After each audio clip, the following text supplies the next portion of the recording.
కల్పవృక్ష జ్ఞానం ధారణ చేసే విధి అన్న ఈ 8వ భాగంలో 31 మార్చ్ 2010 అంటే 2010 మార్చి నెల 31వ తారీఖు అవ్యక్త మురళిలో బాబా కల్పవృక్షానికి సంబంధించిన జ్ఞానం ఏదైతే మనం ఇంతవరకు విన్నామో 7 భాగాల్లో దానికి సంబంధించిన సారాంశం అంతా ఇందులో చెప్పారు.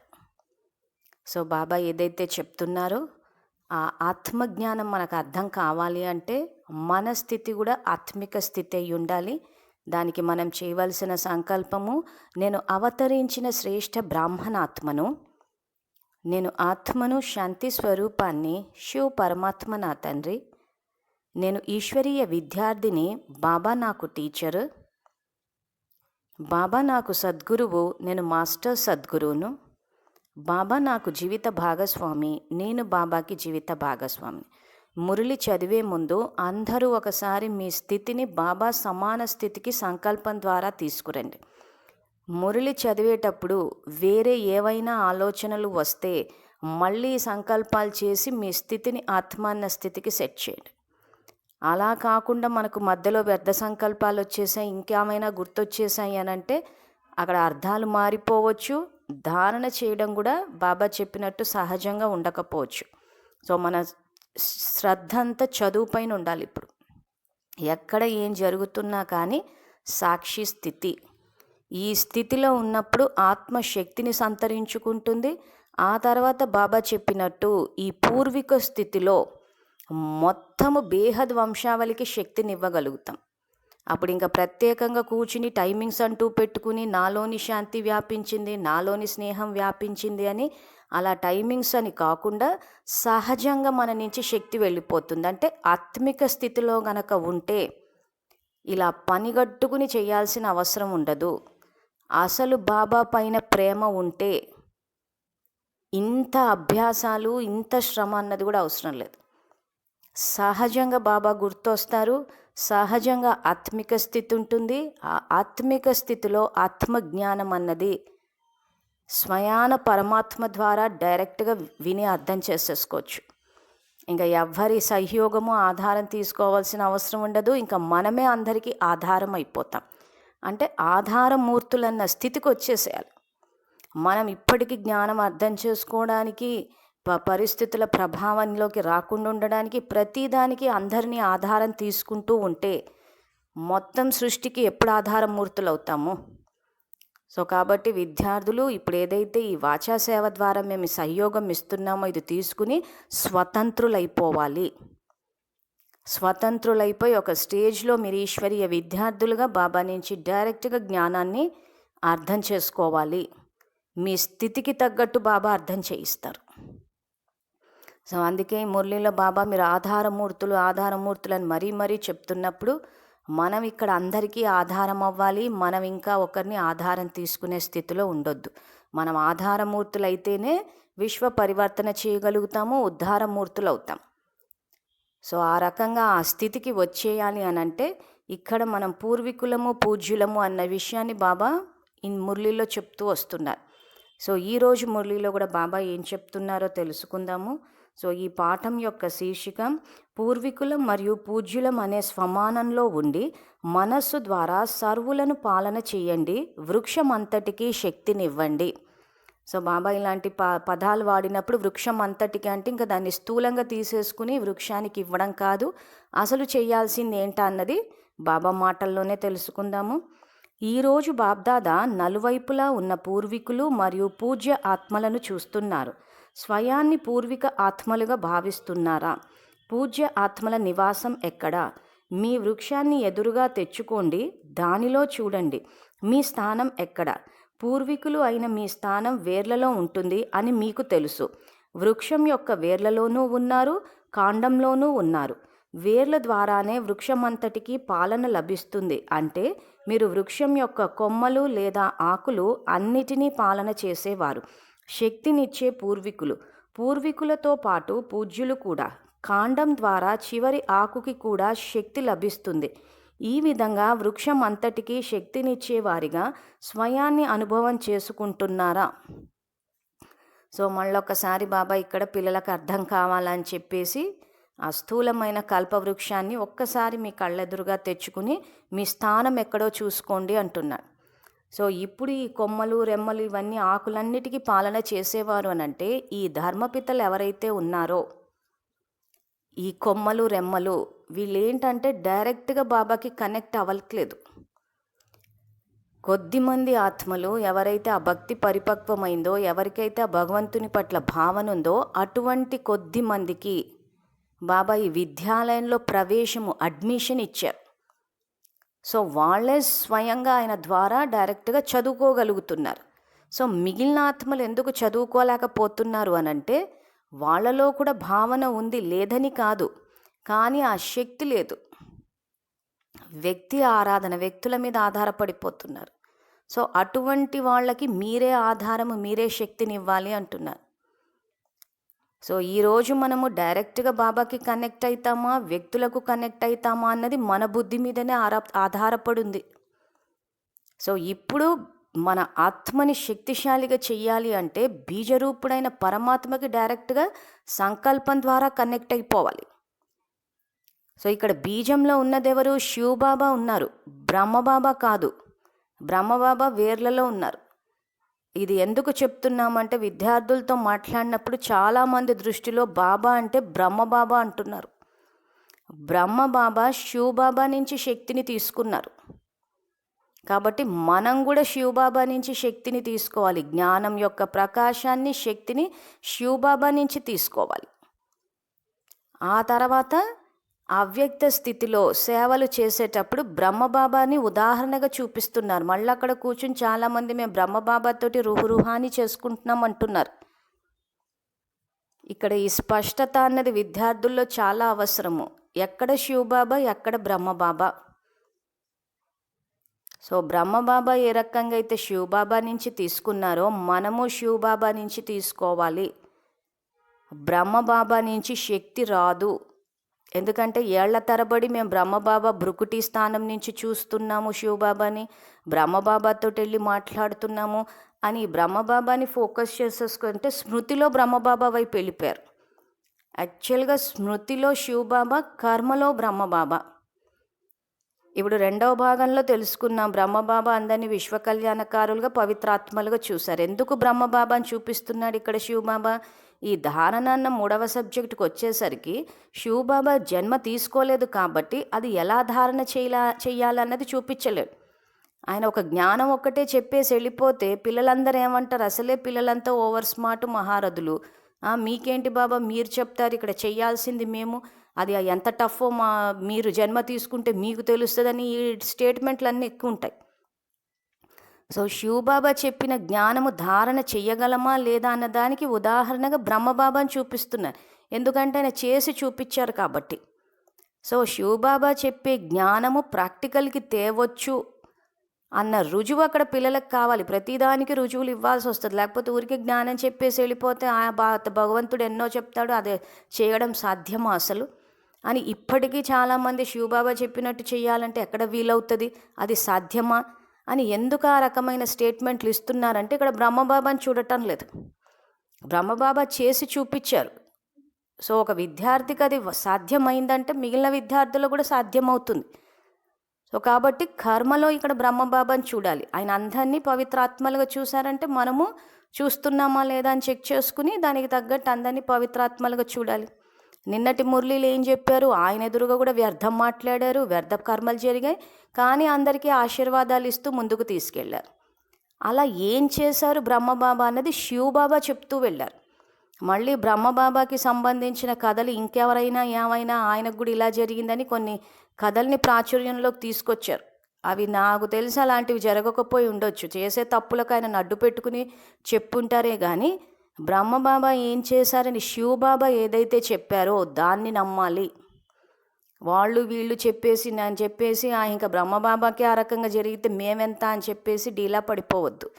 సో ప్రతి దానికి ఆథెంటిసిటీ, రైటా రాంగా అంటే మురళిలో శివబాబా చెప్పారా లేదా, శివబాబా చెప్తే ఇంకా పక్కా నమ్మాల్సిందే.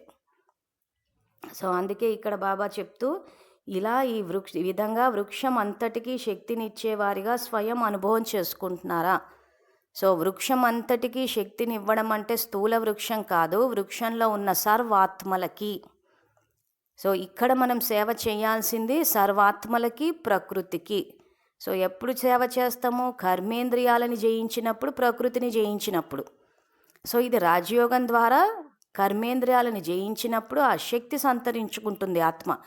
అప్పుడు మనం ఈ సేవ చేస్తుంటే మన యొక్క శక్తి పూర్తి వృక్షానికి వెళ్ళిపోతుంది. సో అలా వెళ్ళాలంటే ముందు మన సంకల్పాల ప్రభావం మన మీద పడుతుందా లేదా చూసుకోండి. ఇక్కడ వాచా ద్వారా ఓం శాంతి అని చెప్పి ఆ తర్వాత మన కార్య వ్యవహారాల్లో క్రోధం వస్తుంది అని అంటే ఈ ఓం శాంతి అంటే నేను ఆత్మని శాంతి స్వరూపాన్ని అన్న సంకల్పం యొక్క ప్రభావం మన మీదనే పడట్లేదని అర్థం. సో వ్యవహారంలోకి శాంతి రావట్లేదు అని అంటే ఇంకా మన సంకల్ప ప్రభావం మన మీదనే పడకపోతే మొత్తం సృష్టిరూపి వృక్షానికి ఎట్లెళ్తుంది? సో ఊరికే మనసా సేవ చేశామని భ్రమలో బతకకుండా ముందు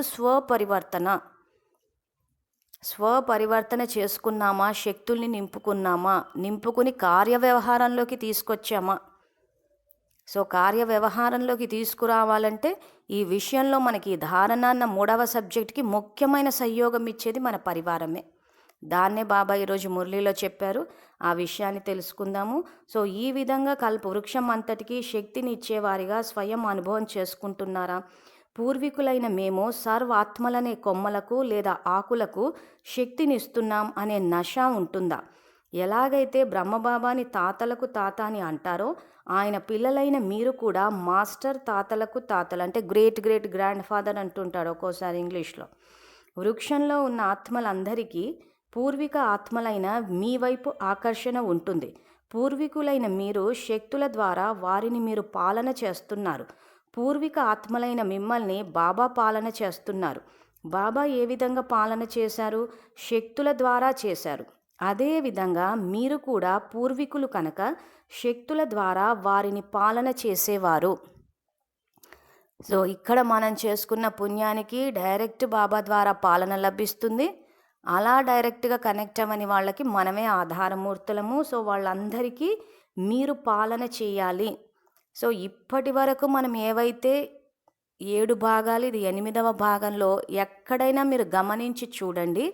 బాబా శక్తిని ఇవ్వాలి, శక్తి ద్వారా పాలన చెయ్యాలి. సో పాలన అన్న పదానికి అర్థం బాబా శరీరానికి శక్తి, ఆత్మకి శక్తి. సో ఎక్కడ చూసినా శక్తి అన్న పదాన్నే బాబా వాడుతున్నారు కానీ దృష్టి అన్న పదాన్ని వాడట్లేదు. కానీ ఇక్కడ విద్యాలయంలో ఈ విషయాన్ని కూడా విద్యార్థులు సరిదిద్దుకోవాలి. దృష్టిస్తున్నాం అని చెప్పి కళ్ళలోకి కళ్ళు పెట్టుకుని చూడడం ద్వారా సర్వాత్మలకు శక్తి పోదు. అసలు ఈ దృష్టి కళ్ళలో కళ్ళు పెట్టుకుని చూసుకోవడం ద్వారా ఎవరికైనా ఆత్మిక స్థితి వచ్చిందా? ఆత్మిక స్థితి వస్తే ఖచ్చితంగా జ్ఞానం అర్థమవుతుంది. కానీ ఇప్పుడు ఎవరికి వాళ్ళు కల్పవృక్ష జ్ఞానం కొత్తగా వింటున్నామంటే ఇవన్నీ మీరు మీ ఎదురుగా పుస్తకాలు ఉన్నాయి, ఇవన్నీ కొత్తగా కనిపెట్టిన జ్ఞానం ఏం కాదు. మేము బాబా ఎప్పుడో చెప్పేశారు. సో ఎందుకు మరి అర్థం కాలేదు అన్నది ఎవరికి వాళ్ళు ఆలోచించుకోవాలి. నిజంగా ఈ కళ్ళలో కళ్ళు పెట్టి చూసుకుంటుంటే మనకేమైనా శక్తి వస్తుందా? మనం ఎవరికైనా ఇవ్వగలుగుతున్నామా? మనకే శక్తి రానప్పుడు ఇంత విశ్వానికి ఏమిస్తాము? సో ఈ దృష్టి ఇవ్వడం అన్న దాన్ని ఏ రకంగా ప్రాచుర్యంలోకి తీసుకొచ్చారంటే మౌంట్ అబూలో బాబా స్టేజ్ మీద అక్కడ వచ్చినప్పుడు రాగానే అందరినీ చూస్తూ ఉంటారు. ఆ చూస్తూ ఉన్నప్పుడు బాబా వచ్చి మౌంట్ అబూలో దృష్టిని ఇస్తున్నారు కాబట్టి మేము ఇస్తున్నాం అంటున్నారు. దృష్టి కాదు ఆయన ఇచ్చేది, శక్తి. ఈరోజు మనని ఎవరైనా కలవడానికి వచ్చారు అని అంటే వాళ్ళ వైపు చూసి పలకరిస్తాం. ఆ చూడడం అన్నది గౌరవ సూచకం. సో ఎవరైనా మనని కలవడానికి వచ్చినప్పుడు మొహం తిప్పేసుకున్నాము, చూడటం లేదంటే అది అగౌరవ సూచక కింద తీసుకుంటాం. సో అక్కడ బాబా అవతరించినప్పుడు మీకు మురళీలో కూడా ఏమని చెప్తారు? బాబా వచ్చి నలువైపులా ఉన్న పిల్లలని చూస్తున్నారు అన్నారు. సో చూడడం అంటే ఏంటి? అక్కడ కలుసుకోవడం. సో ఎవరినైనా కలుసుకున్నప్పుడు ఫస్ట్ చూస్తాము, ఆ తర్వాత మాట్లాడతాం, పలకరిస్తాం. సో బాబా కూడా అక్కడ అదే చేస్తున్నారు. అంతేగాని ఆయన స్టేజ్ మీద వచ్చి దృష్టి ఇవ్వడం కాదు. అక్కడ శక్తి ఇస్తారు, మనం కనెక్ట్ అవ్వాలి. అంటే మన ఆత్మ అన్న స్విచ్ ఆన్ అయి ఉండాలి. కానీ దానిని కూడా ఏం చేశారంటే స్థూలమైన అర్థం తీసుకొచ్చేసారు. ప్రతిదీ స్థూలంలోకి తీసుకొచ్చేసరికి ఏమైపోయిందంటే ఒక రకంగా రాంగ్ డైరెక్షన్లోకి వెళ్ళిపోయారు. ఈ రకంగా ప్రతి ఒక్క స్థూలమైన విషయాల ద్వారా ఏమైందంటే విద్యార్థులు పురుషార్థంలో ముందుకు వెళ్ళలేకపోయారు. శివబాబా నుంచి శక్తిని తీసుకుంటాం. ఇప్పుడు వాక్యాలు అదే చెప్తున్నారు. ఇక్కడ మీరు బాబా నుంచి శక్తిని తీసుకుంటారు, ఆ తర్వాత అందరికీ పాలన చేస్తారు, అంటే శక్తిని ఇస్తారు. సింపుల్ విషయం ఇది. ఇంత సింపుల్ విషయాన్ని ఎంత కాంప్లికేటెడ్గా క్లిష్టంగా చేసేసారంటే అసలు అది బయటి వాళ్లకు చూసేందుకు అక్కడ పోతే ఏదో దృష్టి ఇస్తారంటాను వాళ్ళు నెగిటివ్ మీనింగ్ తీసేసుకున్నారు. ఇక్కడ కూడా కొన్ని చోట్ల ఏం జరిగిందంటే ఈ దృష్టి ఇవ్వడం అన్న ద్వారా చాలా సందర్భాల్లో హిప్నటైజ్ చేశారు. అందుకే విద్యార్థులు చాలామంది మానసిక రోగులుగా కనిపిస్తారు. ఒకసారి మీరే గమనించి చూడండి, మిమ్మల్ని మీరు చెక్ చేసుకొని చూడండి మీ స్థితి ఏమైందని. దాన్ని బట్టి మీకే అర్థమైపోతుంది. ఎందుకంటే ఇవన్నీ మేము స్టడీ చేసి ఎక్కడెక్కడ ఈ బాబా జ్ఞానము దురుపయోగం అయింది అని అంటే ఈ దృష్టి అన్న దగ్గర కూడా అయింది. అసలు మురళీలో చూస్తే అది ఏమీ ఉండనే ఉండదు. సో ఇక్కడ ఏం జరిగిందంటే ఈ దృష్టి అని చెప్పి చాలా సందర్భాల్లో హిప్నటైజ్ చేసేసారు. సో మానసికంగా బలహీనంగా ఉన్న ఆత్మలు ప్రభావితం అయిపోయారు. ఒకసారి మీరు ఆలోచించండి, భక్తిలో ఉన్నప్పుడు గుడికి వెళ్ళి ప్రసాదాలు తిన్నాం మనం, కానీ ఏనాడైనా ప్రసాదాలు అని చెప్పి పరిగెట్టాము ఆ గుడికి. కానీ ఇక్కడ భోగు బ్రహ్మభోజనాలు అని చెప్పి పరిగెట్టడం మొదలెట్టారు. అది తినకపోతే ఏదో నేరం అన్నట్టు ఒక పరిస్థితిని క్రియేట్ చేసేసారు. ఆ తర్వాత దృష్టి తీసుకోండి. సో భోగు తీసుకునేటప్పుడు ఏది ఇచ్చినా కానీ ఆ భోగులని టోలీలని చెప్పేసి కళ్ళలో కళ్ళు పెట్టి చూసుకోవడం. ఏమంటే దృష్టి తీసుకోండి. సో ఆ దృష్టి తీసుకునేటప్పుడు ఏం జరుగుతోందంటే చాలా సందర్భాల్లో వీళ్ళు ఏం సంకల్పాలు ఇస్తున్నారంటే మీ ఇంట్లో వాళ్ళు అపవిత్రులు, మీరు ఇల్లు వదిలి వచ్చేసి బాబా సేవ చేసుకోండి, బండారా సేవ చేసుకోండి అని ఈ రకమైన సంకల్పాలు ఇచ్చి ఆ హిప్నటైజ్ చేసినంటే ఆల్రెడీ అక్కడ ఏమవుతుందంటే క్లాస్ అయిపోయాక ఒక లైట్ వేసేస్తున్నారు, రెడ్ లైట్. అదొకలాంటి ఆ వాతావరణంలో ఏమవుతుందంటే మైండ్ ఒక రకంగా సెట్ అవుతుంది. మీరు మామూలుగా హిప్నటైజ్ చేసే డాక్టర్లని మానసిక నిపుణుల్ని చూస్తే వాళ్ళు ఆ రకంగా లైట్ వేసి ఒక వస్తువుని చూపించి దాని మీద ఫోకస్ చేయండి అని చెప్తారు. అంటే ఆ డాక్టర్లు దాన్ని మంచి కోసం వాడతారు, మానసిక రోగాల్ని నయం చేయడం కోసం వాడతారు. ఇక్కడ అది ఏం జరిగిందంటే ఆ రకంగా లైట్ వేసేసి మీరు బ్రహ్మబాబా వైపు చూడండి, బ్రహ్మబాబా బ్రుకుటి స్థానంలో నుంచి శివబాబాని చూడండి అంటే అందరు అక్కడ ఫోకస్ చేసేసారు. ఆ ఫోకస్ చేసినప్పుడు ఏమైపోయింది, మైండ్ ఒక ట్రాన్స్కి సెట్ అవుతుంది. ఆ సెట్ అయిన తర్వాత అప్పుడు ఇలాంటి సంకల్పాలు ఇచ్చారు అనుకోండి, ఎవరైనా కూర్చుని మీ ఇంట్లో వాళ్ళు అపవిత్రులు, మీరు సెంటర్కి రండి, వచ్చి బాబా సేవ చేసుకోండి, బండారా సేవ చేసుకోండి అంటే విద్యార్థుల మైండ్ చాలామందిది ట్యూన్ అయిపోయింది. మీ ఇంట్లో వాళ్ళని అపవిత్రులు అని చెప్పేసి ఆ రకంగా సూక్ష్మంగా సంకల్పాలు ఇచ్చినప్పుడు రిసీవ్ చేసేసుకున్నారు. ఈరోజు వాయుమండలంలో ఏ సంకల్పాలు అయితే ఉన్నాయో వాటన్నిటిని ఆత్మ రిసీవ్ చేసుకుంటుంది. అందుకే యోగరూపి కవచాన్ని వేసుకోండి ఉండండి, వాయుమండలానికి ప్రభావితం అవ్వద్దు అంటున్నారు. సో అటువంటి వాతావరణాన్ని తయారు చేసి మీ ఇంట్లో వాళ్ళు అపవిత్రులు, మీరు సెంటర్కి రండి, బాబా సేవ చేసుకోండి అంటుంటే చాలామంది ఇంట్లో వాళ్ళని అపవిత్రంగా చూశారు. సడన్గా ఎందుకు ఇంత మార్పు వచ్చేసిందా? ఒక తల్లి పాత్రలో ఉన్న మాతలు కూడా పిల్లల్ని అసహించుకోవడం మొదలెట్టేశారు, పిల్లలు తల్లిని అసహించుకోవడం మొదలెట్టేస్తున్నారు. సో ఈరోజు భక్తిలో ప్రసాదాలు తిన్నాము, రాతి విగ్రహాలని చూసాము, అప్పుడు ఇంత విచిత్రమైన ప్రవర్తన ఎందుకు చేయలేదు? అసలు ఏ తల్లైనా పిల్లల్ని అసహించుకుంటుందా? చిన్నప్పటి నుంచి అన్ని వాళ్ళకి సంబంధించినవి చేస్తూ పోయిన ఒక తల్లి ఈరోజు ఒక సెంటర్కి వెళ్ళి స్వయాన పరమాత్మని కలుసుకుని వచ్చి ఇంత విచిత్రంగా ప్రవర్తిస్తారా? సో ఎందుకు ఈ మార్పు వచ్చింది అంటే ఈ భోగుల్లో కలపడం వల్ల, ఈ హిప్నాటిజం వల్ల. సో వీళ్ళు ఏం చేశారు, ఆ రకంగా ఆలోచిస్తూ పోయినప్పుడు ఆ సెంటర్కి రండి, భోగులు తెప్పిస్తే క్లాసుకు వచ్చినా రాకపోయినా గురువారం రోజు రండి, గురువారం రోజు వచ్చి భోగులు తీసుకుని వెళ్ళండి, దృష్టి తీసుకుని వెళ్ళండి అంటే అందరూ గురువారం మీద ఫోకస్ పెట్టేశారు. సో ఆ రకంగా వెళ్ళినప్పుడు ఏమైంది, ఆ ట్రాన్స్లో మీ ఇంట్లో వాళ్ళు అపవిత్రులు అని అక్కడ కూర్చుని ఎవరైనా ఆ రకంగా సంకల్పాలు సెంటర్కే ఇచ్చింది అనుకోండి, బలహీనాత్మలు క్యాచ్ చేసి ఇంక ఇంట్లో వాళ్ళు అపవిత్రులు అని చెప్పి అది కార్యరూపంలోకి వచ్చేసింది. అందుకే చాలామంది విచిత్రంగా ప్రవర్తిస్తారు. సో ఒక మురళి వినేసి పరమాత్మని తెలుసుకున్నంత మాత్రాన ఇంత విచిత్రంగా ప్రవర్తిస్తారా? సో అక్కడ జరుగుతుంది అది. కాబట్టి కొంత ఈ దృష్టి అన్న పదం విషయంలో కొంత జాగ్రత్త పడండి, కరెక్ట్గా అర్థం చేసుకోండి. మీకు ఈ మురళిలో రుజువులు కూడా చూపిస్తున్నాం. ఇప్పటి వరకు మనం 8వ భాగం వరకు వచ్చాము. ఇక్కడ బాబా ప్రతి చోట శక్తి అన్న పదాన్నే వాడారు. దృష్టి అన్న పదాన్ని ఎక్కడ వాడారు? మీ దృష్టిని మార్చండి అంటున్నాడు. అంటే దేహ దృష్టి నుంచి ఆత్మిక దృష్టికి రండి అంటున్నాడు. కాబట్టి ఇక్కడ విద్యార్థులు తెలుసుకోవాల్సింది ఈ భోగులు, ఈ కళ్ళలో కళ్ళు పెట్టి చూసుకోవడం ఏదైతే స్థూల పద్ధతుల ద్వారా కొంత డైవర్ట్ అయిపోయారో, మానసిక రోగులుగా అయిపోయారో ఇక్కడ జాగ్రత్త పడాలి. సో బలహీనంగా ఉన్న ఆత్మలు ఇలాంటి వాటికి ఈజీగా ప్రభావితం అయిపోతూ ఉంటారు. చాలామంది అవ్వకపోయే ఆ సందర్భాలు కూడా ఉన్నాయి. ఇవన్నీ కొన్ని తెలుసుకుని మాట్లాడితే ఏం తప్పో, ఏం సమస్యలు వస్తాయో అని చెప్పేసి వేరే వాళ్ళకి చెప్పకుండా సైలెంట్గా సెంటర్లో వదిలిపోయి వాళ్ళు కూడా ఉన్నారు. సో ఎన్నో మన కళ్ళెదురుగానే చూస్తూ ఉన్నాం. సో ఇలాంటివి గమనించి జాగ్రత్తలు తీసుకున్న వాళ్ళు ఉన్నారు, దానికి వెళ్ళి బలైపోయిన వాళ్ళు కూడా ఉన్నారు. అందుకే కొంతమంది మాకు ఎప్పుడు చూసినా భయం వేస్తుంటుంది, ఏదో వినిపిస్తుంటుంది. ఈ వినిపించడం ఏంటి వినిపిస్తోందంటే ఈ రకంగా సంకల్పాలు, మొత్తం వాయుమండలం అంతా సంకల్పాల ద్వారానే ఉంది. సో ఆ సంకల్ప శక్తిని మంచికి వాడమన్నాడు బాబా. అంటే శాంతి, సంతోషము ఇలాంటి వాటికి వాడమని చెప్పారు.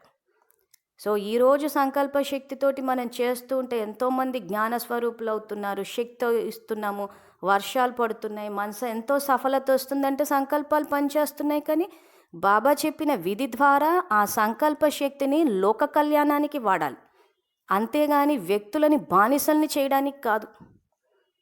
కాబట్టి విద్యార్థులు ఈ విషయాలు తెలుసుకుని జాగ్రత్త పడండి. రేపు ఎప్పటికైనా మన కుటుంబ సభ్యులే మనకు తోడుంటారు. కుటుంబ సభ్యుల ఆధారాన్ని, ముఖ్యంగా మాతలు, అక్కేలు వీళ్ళే. కుటుంబం యొక్క ఆధారాన్ని వదులుకోవద్దు.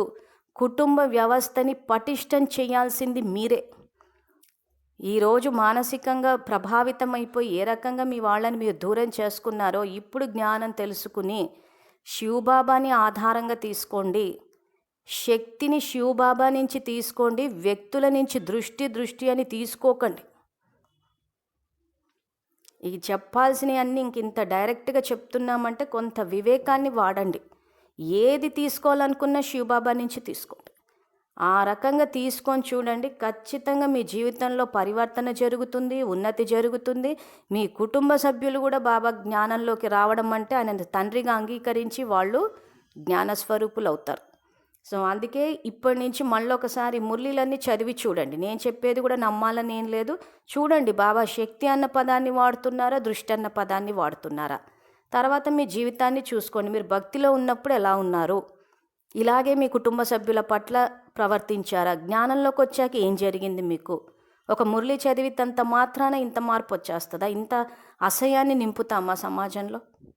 కుటుంబంలో ఇంత వ్యతిరేకత వస్తుందా? సో భక్తిలో గుడికి వెళ్ళినప్పుడు నార్మల్గా ఉన్న మనము ఇలా జ్ఞానంలోకి రాగానే ఎందుకు ఇంత అబ్నార్మల్గా తయారైపోయాం, ఎందుకు ఇంత మానసిక రోగులుగా తయారైపోయాం అని ఒక్కసారి కావాలంటే శివబాబాని అడిగి చూడండి, పుస్తకాలు తీసి చదివి చూడండి, ఆత్మని శక్తిశాలిగా ఆత్మిక స్థితిలో పెట్టండి, మీకే అర్థమైపోతుంది. సో అందుకే బాబా ఇక్కడ అదేవిధంగా మీరు కూడా పూర్వీకులు కనుక శక్తుల ద్వారా వారికి పాలన చేసేవారు. సో ఇది అండర్లైన్ చేసుకోండి, ఇంకా శక్తుల ద్వారా పాలన చేసేవారు అని. సో అప్పుడు మీకు అర్థమవుతుంది దృష్టి అన్నది కాదు, దృష్టి ఆత్మిక నుంచి ఇక్కడ ఉన్నత స్థితి అంటే దేహ దృష్టి నుంచి ఆత్మిక దృష్టికి మార్చాలంటే ఎవరిని చూసినా వీళ్ళు ఆత్మ, శ్రేష్ఠాత్మలు అన్న ఈ జ్ఞాన నేత్రం ద్వారా చూడాలి. సో అదే రాబోయే వాక్యాల్లో ఉంది, అక్కడ కూడా చదువుకుందాం ఒకసారి. ఈ రోజుల్లో ఆత్మలందరూ దుఃఖీగా ఉండటం చూస్తున్నారు. తమ తమ దేవీ దేవతలను వారు పిలుస్తూ ఉన్నారు, రండి మమ్మల్ని రక్షించండి, మాకు శాంతిని ఇవ్వండి, శక్తిని ఇవ్వండి, ఓ క్షమాసాగరులు పూర్వీకులు మాకు పాలన ఇవ్వండి అని అంటున్నారు. పూర్వీక ఆత్మలైన మీ చెవులకు ఈ మాటలు వినపడటం లేదా? సో ఇలాంటి మాటలు వినపడడం అంటే నిన్నటి మురళిలో కూడా చెప్పాము, ఆ భావం అన్నది టచ్ అయినప్పుడు మనకు ఆ దయ అన్నది వస్తుంది. ఈరోజు మనసా సేవ చేయడానికి ఎక్కువగా ఎవరు చాలా ఇష్టపడరు. ఎక్కువ ఏమైనా మురళీలు వింటాం అనేసి మురళీలు వింటూ ఉండిపోతున్నారు. ఎందుకు ఆ రకంగా మనసా సేవకు సర్వాత్మలకు శక్తిని ఇవ్వడానికి ఇష్టపడటం లేదంటే ఆ దాత సంస్కారం లేకపోవడం ఒకటి, తర్వాత దయాభావన లేకపోవడం. ఎప్పుడైతే మనకి ఆ బాబాతోటి శివబాబాతోటి కనెక్ట్ అవుతామో ఖచ్చితంలో బాబాలో ఉన్న దయ, ఆయననే దయాసాగరుడు అంటారు. సో మనం మాస్టర్ దయాసాగరులం అవుతాం. కానీ మనకి ఇంకా మురళి అనే వింటున్నామంటే ఇంకా భక్తుల్లాగా ఉన్నామని అర్థం. సో బాబాలో ఉన్న దయ అన్న గుణం ఏదైతుందో బాబాని నిజంగా కరెక్ట్గా కనెక్ట్ అయితే మనకు వస్తుంది. సో అప్పుడు అందరి మీద దయ వచ్చినప్పుడు ఈ మనసా సేవ చెయ్యాలి, వాళ్ళకి శక్తిని ఇవ్వాలి అన్న ఆలోచన అప్పుడు వస్తుంది. కాబట్టి మేము పూర్వీకులం అనే అనుభవం చేసుకుంటున్నారా? వృక్షమంతా చూడండి, ఇతర ధర్మాత్మలు కూడా వృక్షం యొక్క కొమ్మల్లో ఉంటారు. అందువలన వారు కూడా మిమ్మల్ని అదే దృష్టితో చూస్తారు. వారికి కూడా పూర్వీకులు మీరే.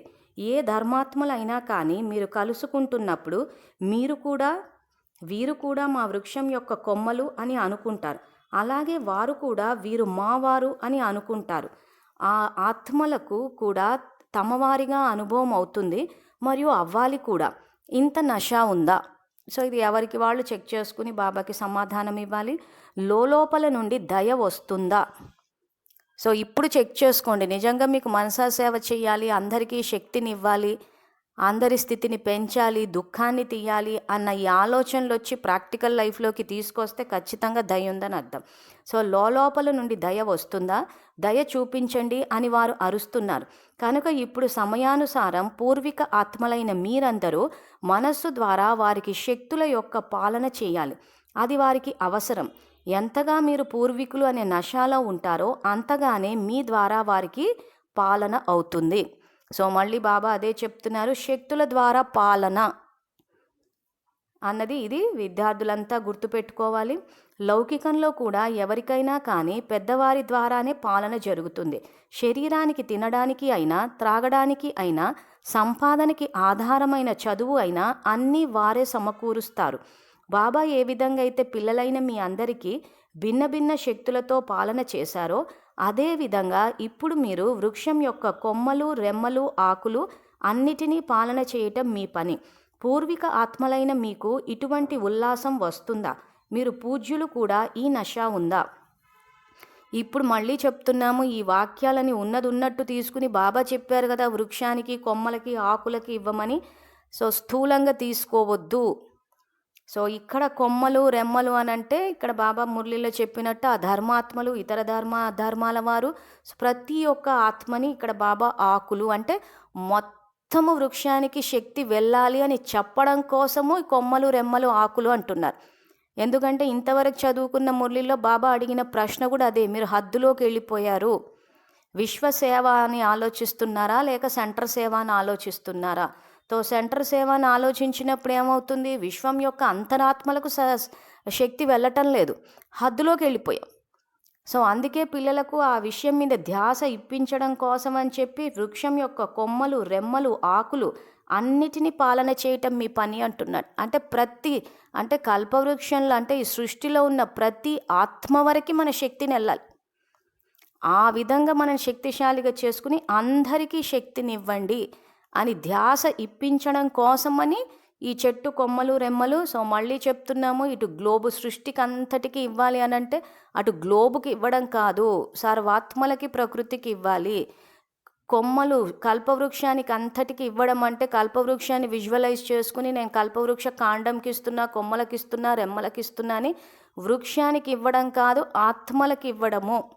అందుకే బాబా సర్వాత్మలు, సర్వ అన్న పదాన్ని మాటికి వాడడానికి కూడా కారణం అదే.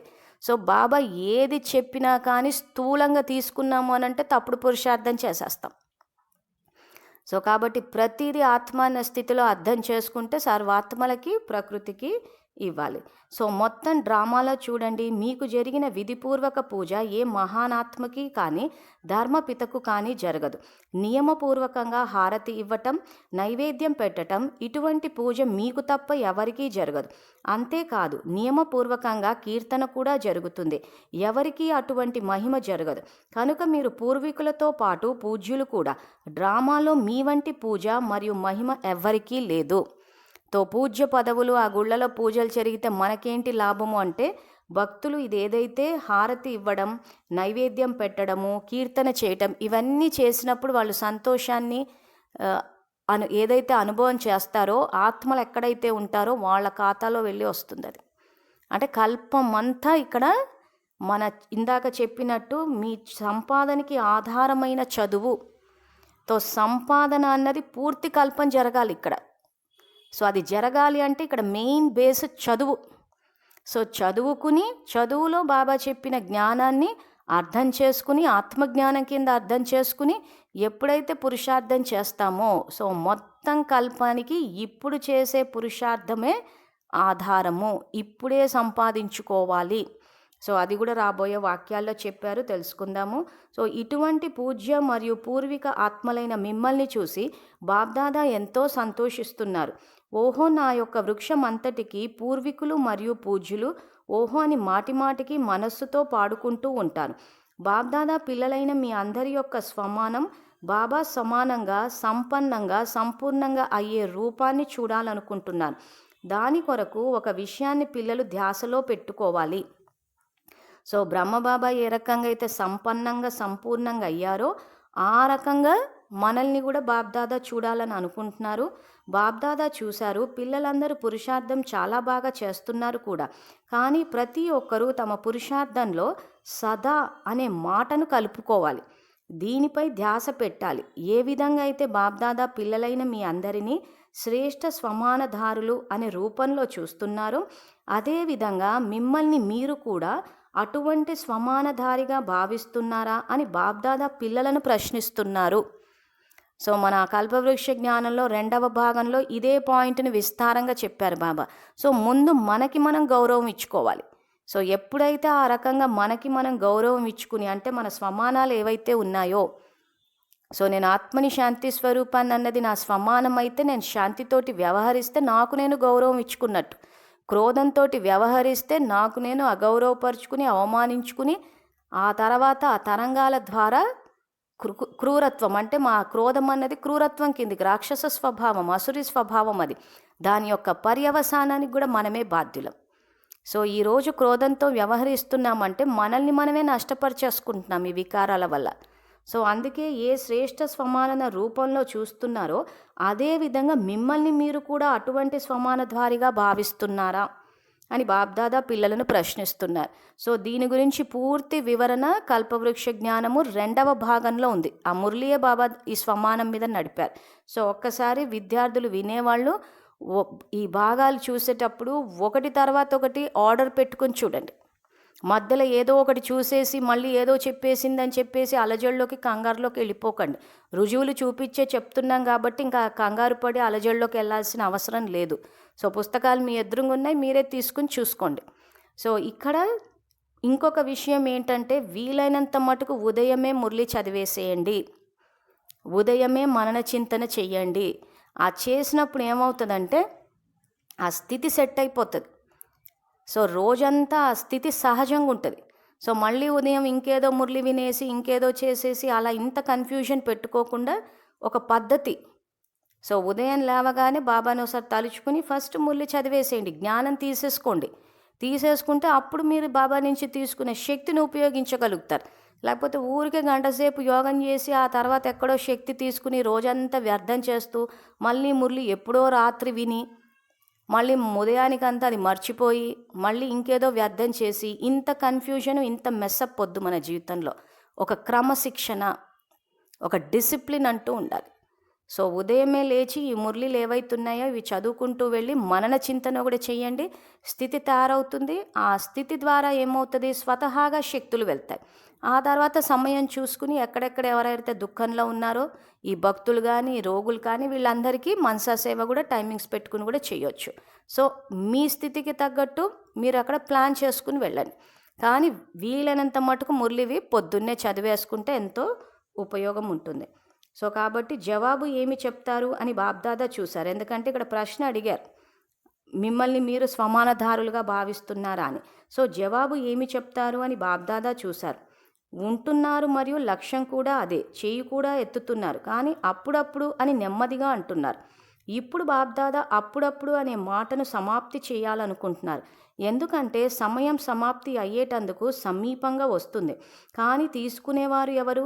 ఇంకా 20 సంవత్సరాలు ఉందా, 16 సంవత్సరాలు ఉందా, 10 సంవత్సరాలు ఉందా, ఎంత ఉందో బాబా నీవు సమయం చెప్పు అని పిల్లలు బాబాని అడుగుతున్నారు. సమయాన్ని సమీపంగా తీసుకువచ్చేవారు ఎవరు? బాబా ఒక్కరే తీసుకువస్తారా అని బాబా తిరిగి పిల్లలని అడుగుతున్నారు. బాబా స్థాపన చేశారు, యజ్ఞాన్ని రచించారు, కానీ బ్రాహ్మణులు లేకుండా రచించారా? తండ్రి పిల్లలతో పాటు ఉన్నారు కనుక బాబా పిల్లలని అడుగుతున్నారు, సమయాన్ని సమీపంగా తీసుకువచ్చే పిల్లలు మీరే తారీఖు నిర్ణయించండి. తారీఖు ఎవరు నిర్ణయించాలి? బాబాయా లేక మీరు మరియు బాబా ఇద్దరునా? సో ఇదైతే ప్రశ్న ఎప్పటికీ పిల్లలు అడుగుతూనే ఉంటారు. ఇటు బాబాను అడుగుతుంటారు, ఎవరికి అనిపిస్తే వాళ్ళని అడుగుతూ ఉంటారు, ఎప్పుడు వినాశనం అవుతుంది. సో ఈ ప్రశ్నకు బాబా చాలా మురళీల్లో వినాశనం ఎప్పుడవుతుందన్న తారీఖు మీరే నిర్ణయించాలి అంటాడు. సో దాని అర్థం ఏంటంటే ఆత్మలో పాపం యొక్క వినాశనము, స్థూలంగా బిల్డింగులు కూలిపోవడం కాదు. ఇక్కడ ఏంటంటే ప్రతీది స్థూలమైన అర్థం తీసేసేయడం వల్ల ఎప్పుడు బిల్డింగులు కూలిపోతాయి, ఎప్పుడు మహల్లు కడతారు అని ప్రతీది బయట చూస్తున్నారు. సో ఇక్కడ ఆత్మలో పాపమే వినాశనం అవ్వనప్పుడు బయట స్థూలంగా అన్ని బిల్డింగులు కూల్చేసి ఏం చేస్తాడు బాబా? సో ఇప్పుడు పాపమే వినాశనం అవ్వకుండా ఆ బిల్డింగులు కూల్చి మహల్లు కట్టేస్తే ఇంకా అక్కడ పోయి మళ్ళీ ఆ లోభంతో, ఆ ఓవర్ యాక్షన్ తోటి మళ్ళీ లేని సమస్యలు. ఆ సతో ప్రధానంగా ఉన్న ఆత్మలే కదా, ఆ సంస్కారాలు రికార్డ్ అయితేనే కదా అక్కడికి వెళ్ళేది. సో ఇక్కడ వినాశనము అన్న పదానికి బాబా అర్థము ఆత్మలో పాపం యొక్క వినాశనము, వికర్మల యొక్క వినాశనము. సో ఎవరికి వాళ్ళు తారీఖు నిర్ణయించుకోవాలి, నాలో ఉన్న పాపాన్ని నేను ఎప్పుడు లోపల సమాప్తి చేసుకుంటాను. సో అందుకే బాబా మిమ్మల్నే తారీఖు అడుగుతున్నానని చెప్పి ఈ మురళియే కాదు చాలా మురళిలో ఉంది. సో ఎవరైనా వినాశనం ఫలానా డేటుకు జరుగుతుంది కాబట్టి ఈ డేట్ లోపల మీ పుణ్యాన్ని సంపాదించుకోండి, బ్యాంకులు వేసుకోండి, ఇవన్నీ అంటే నమ్మకండి. ముందు మీ పాపం మీద ఫోకస్ పెట్టండి. సో ప్రతి గడియ అంతిమ గడియ అనంటే ఏ టైంకి పోతామో అని చెప్పేసి భయపడమని కాదు బాబా ఉద్దేశం. సో ఇప్పుడు ఈ శరీరంలో ఉండగానే నేను సంపూర్ణంగా అవుతానని లక్ష్యం పెట్టుకోండి అని కూడా ఒక మురళిలో ఇచ్చాడు, మనన చింతనలో కూడా రాశాం దాన్ని. సో ఇప్పుడు మనం ఏ సమయానికి శరీరం వదులుతామో మనకే తెలియదు. సో కాబట్టి ఇప్పుడే సంపూర్ణంగా అయిపోవాలన్న లక్ష్యం పెట్టుకుని వెళ్ళిపోవాలి. లేకపోతే మళ్ళీ శరీరం వదిలి మళ్ళీ జన్మ తీసుకుని మళ్ళీ పెద్దగా అప్పుడు ఇప్పుడే మురళిలు అర్థం కాదు, ఇంకా అప్పుడు అర్థమవుతాయా? సో ఏ టైంకి శరీరం వదులుతామో తెలియదు కాబట్టి సమయం ఉన్నప్పుడే చదువు మీద శ్రద్ధ పెట్టేద్దాం. ఇంకా ఎక్స్ట్రా కరికులర్ యాక్టివిటీస్, ఈ సాంస్కృతిక కార్యక్రమాలు, చదువు కాని విషయాలలో సమయాన్ని వృధా చేసుకోవద్దు. ఇప్పుడు ఏవైతే ఇప్పుడు విద్యార్థులు ఇంచుమించు అంటే కుటుంబ వ్యవహారం ఇవి కాకుండా ఈ ఎక్స్ట్రా కార్యక్రమాలు ఏవైతే బర్త్డే పార్టీస్ అని, సర్మనీలని, ఆ బట్టీలని చాలా సమయాన్ని వృధా చేసుకుంటున్నారు. ఇప్పుడు ఆ సమయాన్ని వృధా చేయకుండా చదువు మీద ఫోకస్ పెట్టేసేయండి. చాలా సింపుల్. బాబా 15 రోజుల్లో కూడా ముందుకు పోవచ్చు అని చెప్పడానికి కారణం అదే. మీకు మెయిన్ క్రక్స్, అసలు పాయింట్ అర్థం కావాలి. ఇక్కడ ఏంటి? ఆత్మాన్న పాఠాన్ని ప్రాక్టికల్కి తేవడము. దానికి మనకు కావాల్సింది సంకల్ప శక్తి, ఆ తర్వాత బాబా ఇచ్చే శక్తులు. వీటి ఆధారంగా ముందుకెళ్తాం. ఈ పాయింట్ కనుక మీరు పట్టగలిగారు అని అంటే చాలా ఈజీగా వెళ్ళిపోతారు. అలా కాకుండా మళ్ళీ అక్కడికి పోతే ఏం పాయింట్ దొరుకుతుందో, ఇక్కడికి పోతే ఏం పాయింట్ దొరుకుతుందో అని ప్రపంచమంతా బట్టీలు అటెండ్ అయ్యి పాయింట్లు వెతుక్కోవాల్సిన అవసరం లేదు. పుస్తకం ఎదురుగా వేసుకుంటే మనకే దొరికిపోతాయి. కొంత ఆత్మ అన్న స్థితి మెయింటైన్ చేస్తే మనకే మురళిలో నుంచి జ్ఞానరత్నాలు తీసేసుకోవచ్చు, మురళిలోంచి ఖజానాలు తీసేసుకోవచ్చు. మళ్ళీ ఎక్కడెక్కడో తిరిగి ఏరుకోవాల్సిన కర్మ ఏంటి? బాబా నుంచే డైరెక్ట్గా తీసేసుకుందాము. ఈరోజు పుస్తకాలు కూడా అందరి దగ్గర ఉన్నాయి. సో ఒక చోట ఇంట్లో కూర్చుని చక్కగా పుస్తకాలు వేసుకుని చదువుకుంటూ వెళ్ళి జ్ఞానరత్నాలు మీ బుద్ధిలో నింపుకుంటే సేవ కూడా స్వతహాగానే చేసేయచ్చు. సో ఈ రావడము, పోవడము, అటెండ్ అవ్వడము, చెయ్యడము, వీటి వల్ల ఏమవుతుంది? సమయమే వృధా అయిపోతుంది. సబ్జెక్టు చూస్తేనేమో చాలా ఉంది. సో కాబట్టి విద్యార్థులు సమయం విషయంలో కూడా ఒక్కసారి ఆలోచించుకోండి. సమయాన్ని సఫలం చేసుకుంటున్నామా, వృధా చేసుకుంటున్నామా? ఇప్పుడు గనక సమయం అన్న బండి వెళ్ళిపోతే గమ్యాన్ని చేరలేడంటాడు. సో ఈ సంగమయుగం అన్న సమయమే గనక వెళ్ళిపోతే, ఈ సమయంలో మీరు ప్రయాణం గనక చెయ్యకపోతే గమ్యాన్ని చేరలేరు. ట్రైన్ మిస్ అయిందంటే ప్లాట్ఫామ్ మీద ఉండిపోతే గమ్యం చేరలేం. సో దాన్నే బాబా ఇక్కడ సమయం అనే బండి వెళ్ళిపోయింది అని అంటే నిలబడిపోతారు, గమ్యాన్ని చేరలేరు అంటారు. సో ఇప్పుడే ఈ సమయం ఉన్నప్పుడే చదువుకోవాలి. సో అందుకే ఇక్కడ బాబా ఈ సదా అనే మాటకు ధ్యాస ఇప్పిస్తూ అప్పుడప్పుడు అనే మాటని సమాప్తి చేయాలి అంటున్నారు. సో దీన్ని అండర్లైన్ చేసుకోండి అందరూ. ఎక్కడ అండర్లైన్ చేస్తారంటే ప్రతి ఒక్కరు తమ పురుషార్థంలో సదా అనే మాటను కలుపుకోవాలి అంటున్నారంటే ఈ 2వ పారాగ్రాఫ్లో 6వ లైన్ నుంచి. సో మీ స్వమానధారిగా భావిస్తున్నారని బాబ్దాదా ప్రశ్నిస్తున్నారన్నది అండర్లైన్ చేసుకోవాలి. తర్వాత అప్పుడప్పుడు అనే మాటని సమాప్తి చేయాలి అంటున్నాను. సో దీన్ని అండర్లైన్ చేసుకోండి. ఆ తర్వాత ఈ వినాశనానికి స్థాపనకు సంబంధించిన విషయానికి వచ్చేసరికి ఇక్కడ బాబా మాట్లాడుతున్న వినాశనము ఆత్మలో పాపం యొక్క వినాశనము, స్థాపన అంటే ఆత్మలో సత్యుగి సంస్కారాల యొక్క స్థాపన. తర్వాత ఈ సంవత్సరంలో ఈరోజు చివరి మిలనం, ఎందుకంటే ఇది 31 మార్చి 2010 మురళి. సో 2010లో ఈ 31 తారీఖు ఆఖరి రోజు కాబట్టి ఈ సంవత్సరంలో ఈరోజు చివరి మిలనం. మేము కూడా ఇప్పుడు మా రాజ్యంలోకి వెళ్ళాలి అని పిల్లలు అనుకోవటం బాబ్దాదా చూశారు. ఇప్పుడు ఇంటికి వెళ్ళాలి, మనస్సులో ఇదే పాట పాడుకుంటున్నారు. ఇప్పుడు ఇంటికి వెళ్ళాలి, తిరుగు ప్రయాణం చేయాలి. దీని కొరకు బాబ్దాదా ముందే చెప్పారు, రోజంతటిలో మిమ్మల్ని మీరు ఏదో ఒక సేవలో బిజీ చేసుకోండి అంటున్నారు. సో ఆ బిజీ చేసుకున్నప్పుడు ఏమవుతుందంటే వ్యర్థం అన్నది పోయి మొత్తం సమర్థ సంకల్పాలు వస్తాయి. బాబ్దాదా చూశారు, సేవపై ఆసక్తి, ఉత్సాహ ఉల్లాసాలు పిల్లలో ఇప్పుడు కూడా ఉన్నాయి. మంచి సేవా సమాచారం కూడా బాబ్దాదా వింటున్నారు. కానీ తీవ్ర వేగంగా ముందుకు వెళ్ళేటందుకు బాబ్దాదా పిల్లలందరికీ ఈ విశేష ధ్యాస ఇప్పిస్తున్నారు. కేవలం ఒక వాచా సేవయే కాదు, సేవ చేస్తున్నప్పుడు ఒకే సమయంలో 3 సేవలు కలిపి చేయండి. మనస్సు ద్వారా శక్తినివ్వండి, వాచా ద్వారా జ్ఞానాన్నివ్వండి. కర్మణ అంటే మీ సంబంధ సంప్రదింపుల ద్వారా, నడవడిక ద్వారా కూడా సేవపై ప్రభావం పడే సేవ చేయండి. ఒకే సమయంలో 3 సేవలు కలిపి చేయండి అంటున్నాడు. సో మనసు ద్వారా శక్తినివ్వండి, వాచా ద్వారా జ్ఞానం అని ఏదైతే చెప్తున్నారో దీన్ని అండర్లైన్ చేసుకోండి. సో ముఖ్యంగా ఇక్కడ ప్రాక్టికల్ లైఫ్లోకి రావాలి. సో మనసా సేవ ద్వారా శక్తి ఇస్తాము, వాచా ద్వారా జ్ఞానాన్ని ఇవ్వండి అంటున్నాడు. సో మనస వాచ కర్మన 3 ఖాతాలు నిండుగా ఉండాలి. ఏదో ఒక ఖాతానే చేస్తాము, ఏదో ఒక ఖాతానే నింపుకుంటామంటే స్ఫూర్తి బాబా చెప్పే ఆ సదాకాలిక ప్రాప్తులు పూర్తిగా రావు. సో 3 ఖాతాలు రావాలి ఇక్కడ. ఆ తర్వాత కర్మనా విషయానికి వచ్చేసరికి మళ్ళీ ఊడవడము, తొడవడము, పుస్తకాలు పంచడమే కర్మనా సేవ కాదు. ఇక్కడ బాబా స్పష్టత ఇస్తున్నారు, కర్మన అంటే మీ సంబంధ సంప్రదింపుల ద్వారా, నడవడిక ద్వారా కూడా సేవపై ప్రభావం పడే సేవ చేయండి. తో సంబంధ సంప్రదింపుల్లోకి రావాలి అంటున్నారు. తో సేవ చేయాలి అంటే ఎక్కడెక్కడో వెళ్ళి మీటింగులు పెట్టడం చేయడం కాదు. మన కుటుంబ సభ్యులకి, ఆ తర్వాత మన బంధువులు. సో మీకు అంతగా ఫంక్షన్లు అటెండ్ అవ్వాలని ఉంటే బంధువుల్లో అటెండ్ అయ్యి మన స్వరూపం ద్వారా, మన నడవడిక ద్వారా ప్రభావం వేయొచ్చు. సో బాబా అన్నట్టు హర్షిత ముఖంగా ప్రసన్నంగా ఉన్నప్పుడు చూస్తుంటే ఎవరైనా మీరు చాలా సంతోషంగా ఉన్నారంటే అప్పుడు తండ్రి ద్వారా ఇలా జ్ఞానాన్ని తెలుసుకుని, ఈ రకంగా మేము సంకల్పాలు తెలుసుకుని మా ఆలోచన విధానాన్ని సరిదిద్దుకున్నాం కాబట్టి మేము జీవితంలో సంతోషంగా ఉన్నాము అని అన్నప్పుడు ఎవరైనా వినడానికి ఇష్టపడతారు. ఈ రోజుల్లో అందరూ కోరుకునేది సంతోషమే. సో మేము సంతోషంగా ఉన్నాము అని ఒక్క మాట చెప్పినా కానీ అందరూ అడుగుతారు ఏం చేస్తున్నారని. అప్పుడు మళ్ళీ వచ్చి 7 డే కోర్సులు తీసుకోండి అని చెప్పి రొటీన్ పద్ధతిలో వెళ్లకుండా మా ఆలోచన విధానాన్ని పరివర్తన చేసుకున్నాము. సో ఏం ఆలోచిస్తున్నాము ఏంటి, సో ఇలా మేము వరదానాలు ఇస్తున్నాము, ఆశీర్వాదాలు ఇవ్వడము తీసుకోవడము. సో గృహస్థులో పెళ్ళిళ్ళు అట్లా వెళ్ళినప్పుడు, బంధువులు అట్లా కలిసినప్పుడు పిల్లలకి ఈ రకంగా మేము వరదానాలు ఇస్తున్నాము. ఇంట్లో పిల్లలకి శక్తిని ఇస్తున్నాము, ఇంట్లో వాయుమండలాన్ని మారుస్తున్నామంటే ఎవరైనా వినడానికి శ్రద్ధ చూపిస్తారు. మనం అవి తప్పితే ఇంకేమైనా సోది మొదలు పెట్టాము అంటే ఇంకమ్మ ఓం శాంతి వాళ్ళ అని చెప్పి దూరంగా వెళ్ళిపోతారు. ఇంతకాలం చేసింది అదే. సో ఇక్కడ మనల్ని చూస్తే వాళ్ళకి మన స్వరూపం ద్వారా శాంతి అనుభవం అవ్వాలి, సంతోషం అనుభవం అవ్వాలి, దైవీ గుణాల అనుభవం అవ్వాలి. వీళ్ళు మా ఇష్టదేవతలు, మా వాళ్ళు అన్న ఫీలింగ్ రావాలి వాళ్ళలో. ఇది యాక్చువల్ సేవ అంటాడు. అందుకే కర్మన అంటే మీ సంబంధ సంప్రదింపుల ద్వారా, నడవడిక ద్వారా కూడా సేవపై ప్రభావం పడే సేవ చేయండి. ఒకే సమయంలో 3 సేవలు కలిపి చేయండి. ఎందుకంటే ఇప్పుడు ఆత్మలు సేవలో మార్పు కోరుకుంటున్నారు, కొంచెం మారాలి. అయితే ఒకే సమయంలో 3 సేవలు చేయగలరా? వాచా సేవ చేస్తున్న సమయంలో మనస్సు ద్వారా మరియు కర్మన అంటే సంబంధ సంప్రదింపుల ద్వారా కూడా సేవ జరుగుతుందా అని పరిశీలించుకోండి. 3 వెనువెంట జరుగుతున్నాయా? ఒకే సమయంలో మేము 3 సేవలు చేస్తున్నాం అనేవారు చేతులెత్తండి.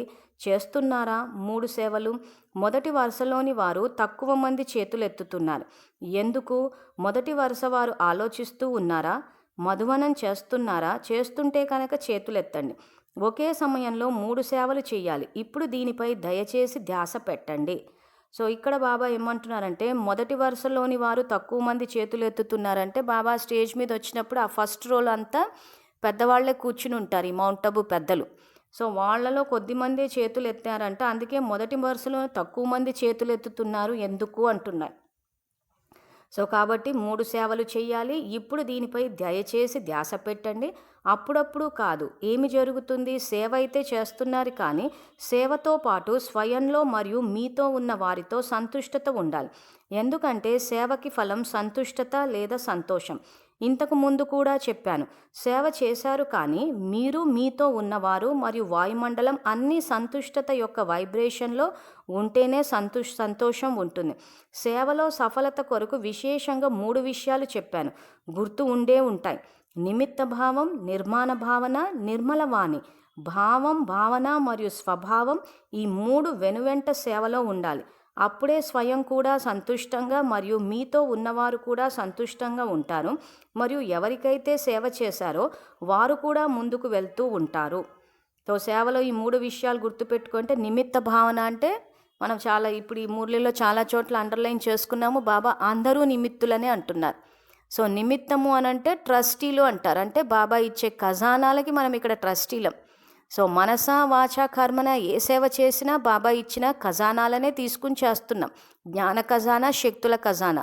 సో దానికి నిమిత్తం అవ్వడము అనంటే బాబా ఇచ్చిన దాన్ని ఒకరికి ఇస్తున్నాం. మళ్ళీ నాది అని చెప్పేసి మోహంలోకి వెళ్ళిపోద్ది అంటున్నాడు. సో నిమిత్త భావన. తర్వాత నిర్మాణ భావన అంటే ఆ నమ్రచిత్తుగా ఉండడం.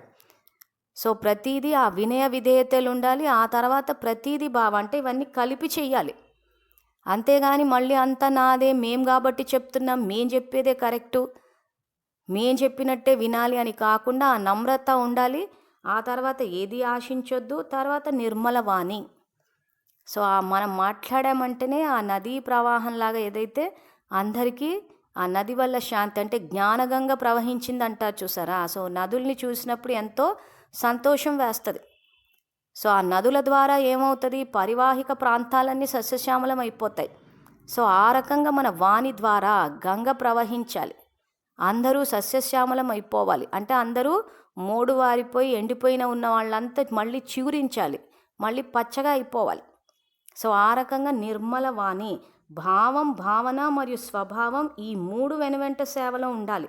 స్వభావము అంటే అర్థము, భావన అంటే ఫీలింగ్స్, స్వభావము అంటే మన యొక్క స్వభావం అంటే ప్రతిదీ ఆత్మకు వర్తింప చేయాలి. సో ఈ రకంగా ఈ భావము, భావన మరియు స్వభావం, ఈ 3 వెనువెంట సేవలో ఉండాలి. సో భావం అంటే అక్కడ అర్థం అన్నది కరెక్ట్గా తీసుకోవాలి. ప్రతిదానికి వంకర మీనింగ్లు, వాళ్ళ ఉద్దేశం అదే ఉంటుందిలే, చేసుంటారులే అని చెప్పి అవతలలో మంచి ఉద్దేశంతో మాట్లాడినా దానికి వేరే మీనింగులు తీసేయడం కాదు. తర్వాత భావన, ప్రేమ భావన, స్నేహ భావన. ఆ తర్వాత స్వభావము. స్వ అంటే ఇక్కడ ప్రతిదీ స్వకి, ఆత్మకు వర్తింప చేయాలి. బాబా ఏదైతే అర్థాలు చెప్పాడో ఆ అర్థాలు తీసుకోవాలి. తో సేవలోకి వెళ్ళినప్పుడు ముఖ్యంగా ఈ 3 విషయాల్ని ధ్యాసలో పెట్టుకుని సేవ చేయాలి. అప్పుడే స్వయం కూడా సంతుష్టంగా మరియు మీతో ఉన్నవారు కూడా సంతుష్టంగా ఉంటారు. మరి ఎవరికైతే సేవ చేశారో వారు కూడా ముందుకు వెళ్తూ ఉంటారు. సో ఇప్పుడు ఈ విషయానికి వచ్చేసరికి, ఉదాహరణకి సేవలో అందరూ సహయోగం ఇస్తే ఏ సమస్య లేదు. సో భావము, భావన, స్వభావం అన్నీ కరెక్ట్గానే ఉంటాయి. సో ఇక్కడ జ్ఞానాన్ని మనం ప్రయోగం చేయాల్సింది వ్యతిరేక పరిస్థితుల్లో. సో ఇప్పుడు సేవకి వెళ్ళినప్పుడు సహయోగం లభించకపోయినా, విఘ్నాలు పడ్డా కానీ ఇప్పుడు భావం ఏం తీస్తాము? బాబా ఏం చెప్తున్నారు? ఎవరినైనా కానీ వాస్తవిక రూపంలో చూడండి. శుభభావన, శుభకామన అంటున్నారు. సో ఈరోజు విఘ్నాలు వచ్చినప్పుడు ఏం చేయాలి? భావము, భావన, స్వభావం అంటున్నాడు. సో విఘ్నాలు వచ్చినప్పుడు అర్థం ఏం చేసుకోవాలి? మన ఉన్నతి కోసము, మన సంకల్పాన్ని దృఢంగా చేయడం కోసము అన్న ఈ అర్థం తీసుకోవాలి. ఆ తర్వాత భావన. సో విఘ్నాలు వేసే వాళ్ళ పట్ల భావన ఏముండాలి? శుభభావన. వీళ్ళు విశ్వ కళ్యాణకారులు, వీళ్ళు మా ఉన్నతి కోసం అని చెప్పి సహయోగం ఇస్తున్నారు. సో అన్న భావన అంటే విఘ్నం వేసే వాళ్ళ పట్ల కూడా ప్రేమ భావన, స్నేహ భావనే ఉండాలి. ఆ తర్వాత స్వభావము, ఆత్మిక భావం, ఆత్మిక స్థితిలోనే ఉండి వాళ్ళని కూడా ముందుకు తీసుకెళ్ళాలి మన శక్తులు, ఆశీర్వాదాల ద్వారా. సో ఈ రకంగా విఘ్నాలు వచ్చినప్పుడు భావము భావన స్వభావాన్ని వెంట పెట్టుకుంటే మనము సంతుష్టంగా ఉంటాము. ఆ తర్వాత విఘ్నాలేసి చేసే ఆ బలహీన ఆత్మలను కూడా శక్తిశాలిగా చేసి వాళ్ళకి ప్రేరణ ఇవ్వగలుగుతాం. సో ఇది ప్రాక్టికల్ లైఫ్లోకి తీసుకురావడం అంటే, సో నిమిత్త భావం ఉన్నవారు బాబా వైపు సంబంధం జోడిస్తారు. నిమిత్త భావం లేకపోతే బాబాకి సమీపంగా రారు. కనుక ఎప్పుడు సేవ చేస్తున్నా కానీ భావం భావన మరియు స్వభావం సరిగ్గా ఉన్నాయా అని పరిశీలించుకోండి. సో ఇక్కడ నిమిత్తము అని అంటే ఇంకా బాబాకి సమీపంగా ఉండడం అంటే ఇంకా ఆయన ఇచ్చే ఖజానాలన్నీ ఇస్తూ పోవాలి, పూర్తిగా ఇవ్వాలి. మళ్ళీ అందరినీ పురుషార్థం దెబ్బ కొట్టే విధంగా ఇచ్చేసి అందరినీ అజ్ఞానం అన్న అంధకారంలోకి తీసుకెళ్ళిపోవద్దు.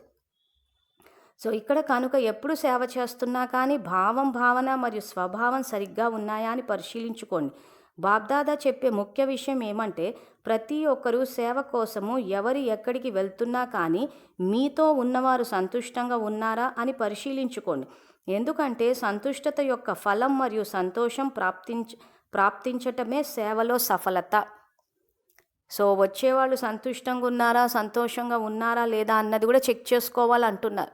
ఒకవేళ ఎవరైనా అసంతుష్టం అయిపోతున్నారు చేస్తున్నారంటే కారణాలు తెలుసుకుని దాన్ని పరిష్కరించే దిశగా వెళ్ళాలి. లేదు మొండిగా ఇంకా మేము చెప్పేదే రైటు అది ఇదని చెప్తే ఇంకా ఆశీర్వాదాలు ఇచ్చేస్తాం.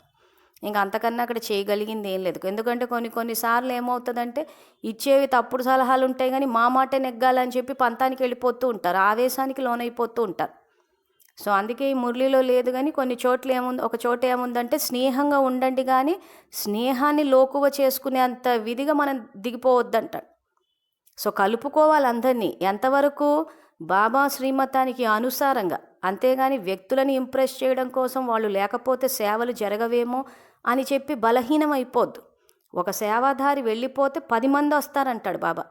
సో ఈరోజు అహంకారానికి వశమై ఆవేశానికి వశమైపోయి మాట నెగ్గాలన్న పట్టుదలకు వెళ్ళిపోయి ఎవరైనా ఆత్మలు వెళ్ళిపోతే ఆశీర్వాదాలు ఇచ్చి శక్తినివ్వడమే తప్పితే అక్కడ మనము మన స్థాయికి దిగిపోద్దు. ఉదాహరణకి బ్రహ్మబాబానే తీసుకోవాలి. ఎంతోమంది విఘ్నాలు చేశారని ఆయన ఆగలేదు. అలా అని చెప్పి వాళ్ళని ఇంప్రెస్ చేయాలని చెప్పి ఆయన తన స్థాయిని తగ్గించుకోలేదు. సో బ్రహ్మబాబాని ఉదాహరణగా తీసుకోవాలి విషయంలో. సో మళ్ళీ ఆ తర్వాత ఏదైనా విషయంలో మనం చెప్పితే, ఏవైనా ఉన్న విషయాలు చెప్పి నిజాలు చెప్తే అవతల వాళ్ళు గనక బాధపడితే ఆ పాపం మన ఖాతాల్లోకి రాదు. సో బ్రహ్మబాబా శివబాబా జ్ఞానం చెప్తే ఎంతో వ్యతిరేకత వచ్చింది పాకిస్తాన్లో. సో అలా అని చెప్పి ఆ బాధపడ్డ వాళ్ళందరి ఖాతా వచ్చి బ్రహ్మబాబా దీంట్లో పడదు. సో శివబాబా జ్ఞానం ఉన్నట్టు చెప్పడం వల్ల ఎవరైనా బాధపడితే అది మన ఖాతాల్లోకి రాదు. వాళ్ళు బాధపడ్డారు అంటే ఇన్ని సంవత్సరాలు తప్పుడు పురుషార్థం చేశారు కాబట్టి. సో తప్పుడు పురుషార్థం చేసినప్పుడు కొంత బాధ అనిపిస్తుంది, కానీ సరిదిద్దుకోవాలి. కాబట్టి అందుకే మురళీలు ముందు పెట్టుకొని వినండి, మీకే తెలిసిపోతుంది అసలు జ్ఞానం ఏంటా అని చెప్పేసి. కాబట్టి దీంతో పాటు ఒక విషయం గురించి బాబ్దాదా సూచన ఇస్తున్నారు. నడుస్తూ తిరుగుతూ సంఘటనలో ఉంటున్నా, ఎవరో ఒకరితో సేవలో ఉంటున్నా ఒకరినొకరు ఆత్మరూపంలో చూడండి. ఆత్మరూపంలో చూస్తున్నారు, అభ్యాసం కూడా చేస్తున్నారు. కానీ ఆత్మను చూస్తున్నప్పుడు ఆత్మ యొక్క వాస్తవిక సంస్కారాలతో చూస్తున్నారా, ఆత్మ యొక్క వాస్తవిక సంస్కారాలను అనుసారంగా సంబంధంలోకి వస్తున్నారా, లేక వర్తమాన సంస్కారాలు కూడా ఎదురుగా వస్తున్నాయా? సో ఎవరినైనా చూసినప్పుడు వాళ్ళ వాస్తవిక సంస్కారం అంటే, ఉదాహరణకు శాంతి ఉందనుకోండి, ఇది వాస్తవిక సంస్కారం అంటే స్వధర్మం. సో ఆ స్వధర్మాన్ని చూస్తున్నారా, లేదా వర్తమాన సంస్కారం క్రోధం ఏదైతే ఉందో అది చూస్తున్నామా, ఇది చెక్ చేసుకోండి అంటున్నారు. సో వాళ్ళలో క్రోధమున్నా, లోభమున్నా, మోహం, అహంకారం ఏదున్నా వాళ్ళ ఒరిజినల్ సంస్కారాలు చూడాలి అంటున్నారు. సో అలా చూసినప్పుడు ఏమవుతుంది, మనస్థితి స్థిరంగా ఉంటుంది, ఆ ఆత్మల పట్ల దయ వస్తుంది అంటాడు. ఈరోజు ఏ ఆత్మ అయినా క్రోధంతో, మోహంతో, అహంకారము, లోభంతో ప్రవర్తిస్తున్నారు అంటే అటువంటి ఆత్మల పట్ల దయ రావాలి అంటాడు. సో ఆ దయ వచ్చి స్థితిని పెంచాలి. అంతేగాని వీళ్ళు ఇలాంటి వాళ్ళు అలాంటి వాళ్ళని వాళ్ళ స్థితిని పడేసామనుకోండి, అలా ఆత్మల్ని వాళ్ళ స్థితిని మన సంకల్పాలతోటి వీళ్ళ కోపం ఎక్కువ, లోభం ఎక్కువ అని పడేస్తే ఆ ఆత్మస్థితి పడిపోయినందుకు దానికి ఆధారం మనమే కాబట్టి మన స్థితి కూడా పడిపోతుంది. సో అందుకే ఈ ఆధారమూర్తులు అన్న పదాన్ని గుర్తుపెట్టుకోవాలి. ఈరోజు ఆత్మల యొక్క స్థితిని పెంచడానికి మనం ఆధారం అవుతున్నామా, పడేయడానికి ఆధారం అవుతున్నామా? అన్నది చెక్ చేసుకోవాలి. సో మనకు జ్ఞానం తెలియచ్చు, అన్నీ తెలిసి ఈ రకంగా మనం పరిశీలించుకోలేదు అనుకోండి, వాళ్ళు పడిపోతే మనము పడిపోతూ ఉంటాము. మళ్ళీ ఇంత పురుషార్థం చేసినా ఏమైందా అనుకుంటాం. సో ఇది ఒక చెకింగ్ పాయింట్. నేను దేనికి ఆధారం అవుతున్నాను? ఉన్నతికా పతనానికా? స్వయము ఉన్నతికి వెళ్తున్నానా, పతనానికి వెళ్తున్నానా? ఇతర ఆత్మల పట్ల వాళ్ళ ఉన్నతికి నేను ఆధారం అవుతున్నానా, పతనానికి ఆధారం అవుతున్నానా? ఇది చెక్ చేసుకుంటే కూడా చాలా మటుకు స్థితి స్థిరంగా పెట్టుకోవచ్చు. సో అందుకే బాబా చెప్తున్నారు, ఈ రోజు నుండి ఎవరినైనా కానీ ఆత్మగా చూడండి, ఆత్మరూపంలో చూడండి, మరియు ఆత్మ యొక్క వాస్తవిక సంస్కారం ఏదైతే ఉందో ఆ రూపంలో చూడండి. అప్పుడు పరస్పరంలో అప్పుడప్పుడు వచ్చే విషయాలు రావు. ఇప్పుడు ఆత్మిక రూపంలో చూస్తున్నారు, కానీ దాంతోపాటు వర్తమాన సంస్కారాలు కూడా వచ్చేస్తున్నాయి. సో ఈ బాబా ఏదైతే ఆత్మ యొక్క వాస్తవ సంస్కారం ఏదైతే ఉందో ఆ రూపంలో చూడండి అని ఏదైతే చెప్తున్నాడో, దీన్నే బాబా వేరే మురళిలో శుభభావన అన్న పదాన్ని వాడతారు. శుభభావన అంటే ప్యూర్ ఫీలింగ్స్, అంటే వాళ్ళ వాస్తవిక రూపాన్ని చూడడమే అక్కడ శుభభావన అంటున్నాడు. సో ఈరోజు ఎవరైనా క్రోధంతో ఉన్నా వీళ్ళు ఆత్మలు శాంతి స్వరూపాలని చూస్తున్నామంటే ఇది శుభభావన, అంటే వాళ్ళ వాస్తవిక సంస్కారాన్ని చూస్తున్నాం. ఆ తర్వాత వీళ్ళు బాబా సమానంగా మాస్టర్ శాంతి సాగరులు అవ్వాలి అన్నది శుభకామన, అంటే వాళ్ళ పట్ల శుభకామన చేశారు. ఇది బాబా మురళిలో వాడే శుభభావన, శుభకామన. దాన్ని ఈ మురళిలో ఇంకొంచెం సరళం చేసేసి ఆత్మ యొక్క వాస్తవ సంస్కారం ఏదైతుందో ఆ రూపంలో చూడండి అంటున్నాడు. సో ఈ చూడండి అన్న పదాన్ని మళ్ళీ స్థూలంగా తీసేసుకుని కళ్ళ ద్వారా చూడడం కాదు, జ్ఞాన నేత్రం ద్వారా చూడాలి. సో జ్ఞాన నేత్రం ద్వారా చూడడం అంటే సంకల్పం చేయడం. సో ఎవరిని చూసినా కానీ నేను శ్రేష్టాత్మ, వీళ్ళు శ్రేష్ఠ బాబా యొక్క శ్రేష్టాత్మలు. సో నేను శాంతి స్వరూపాన్ని, వీళ్ళు శాంతి స్వరూపాలు. నేను జ్ఞాన స్వరూపాన్ని, వీళ్ళు జ్ఞాన స్వరూపులు. అంతేగాని వీళ్ళకి ఎంత చెప్పినా అర్థం కాదు, ఎంత చెప్పినా అర్థం చేసుకోరు, ఎప్పుడు ఎంత చెప్పినా మళ్ళీ అదే పాయింట్కి వస్తారు అని ఇవన్నీ ఆలోచించడానికి బాగుంటాయేమో కానీ ఆలోచించే వాళ్ళ శక్తి తగ్గిపోతుంది. సో మన పని ఎంతవరకు అందరికీ సంయోగం ఇవ్వడం జ్ఞానం ద్వారా, ఆ తర్వాత శక్తిని ఇస్తాం. ఇచ్చిన తర్వాత వాళ్ళు ముందుకు వెళ్తారా లేదా అన్నది వాళ్ళు నిర్ణయించుకోవాలి. రోజు బాబా వరదానాలు ఇస్తున్నా కానీ ఎందుకు ప్రభావం పడట్లేదు? తీసుకోవట్లేదు కాబట్టి. సో తీసుకోవట్లేదు కదా అని చెప్పి బాబా ఇవ్వడం మానేలేదు కదా. సో బాబా సంస్కారమే దాత సంస్కారం కాబట్టి బాబా సమానంగా మాస్టర్ దాతలమై మనం కూడా ఇస్తూ పోవాలి. అంతేగాని వాళ్ళు వినట్లేదు, తీసుకోవట్లేదు, చెయ్యట్లేదు అంటే అది వాళ్ళకి స్వేచ్ఛ ఇచ్చేశాడు కదా బాబా. ఇదేమి బలవంతంగా చదివించే చదువు కాదు కదా. సో మన పని ఏంటి? అందుకే నిమిత్త భావన అంటున్నాడు. సో మనం ఇస్తాము కానీ బలవంతంగా తీసుకోండి అని చెప్పలేం కదా. సో ఎవరికి ఏది ఇష్టం ఉంటే అది తీసుకుంటారు. సో బాబా ఏ రకంగా అయితే అందరికీ స్వేచ్ఛ ఇచ్చేశారో మనం కూడా అందరికీ స్వేచ్ఛ ఇవ్వాలి. ఎవరైనా ధారణ చేయకపోతే మనం ఆవేశపడిపోయి మన శక్తిని తగ్గించుకోవద్దు. వాళ్ళకు పరివర్తన చెందాలి, మేము ప్రాప్తులకి అధికారులం అవ్వాలి, మాకు రాజ్య సన్మానం, పూజ్య సన్మానం కావాలి అని అనుకుంటే ఎవరైనా చేస్తారు. వాళ్ళు చెయ్యటం లేదంటే వద్దనుకున్నారేమో. మరి వద్దనుకున్న వాళ్ళకు ప్రేరణ ఇవ్వగలమే కానీ మనం ఇక్కడ ఆవేశపడిపోద్దు.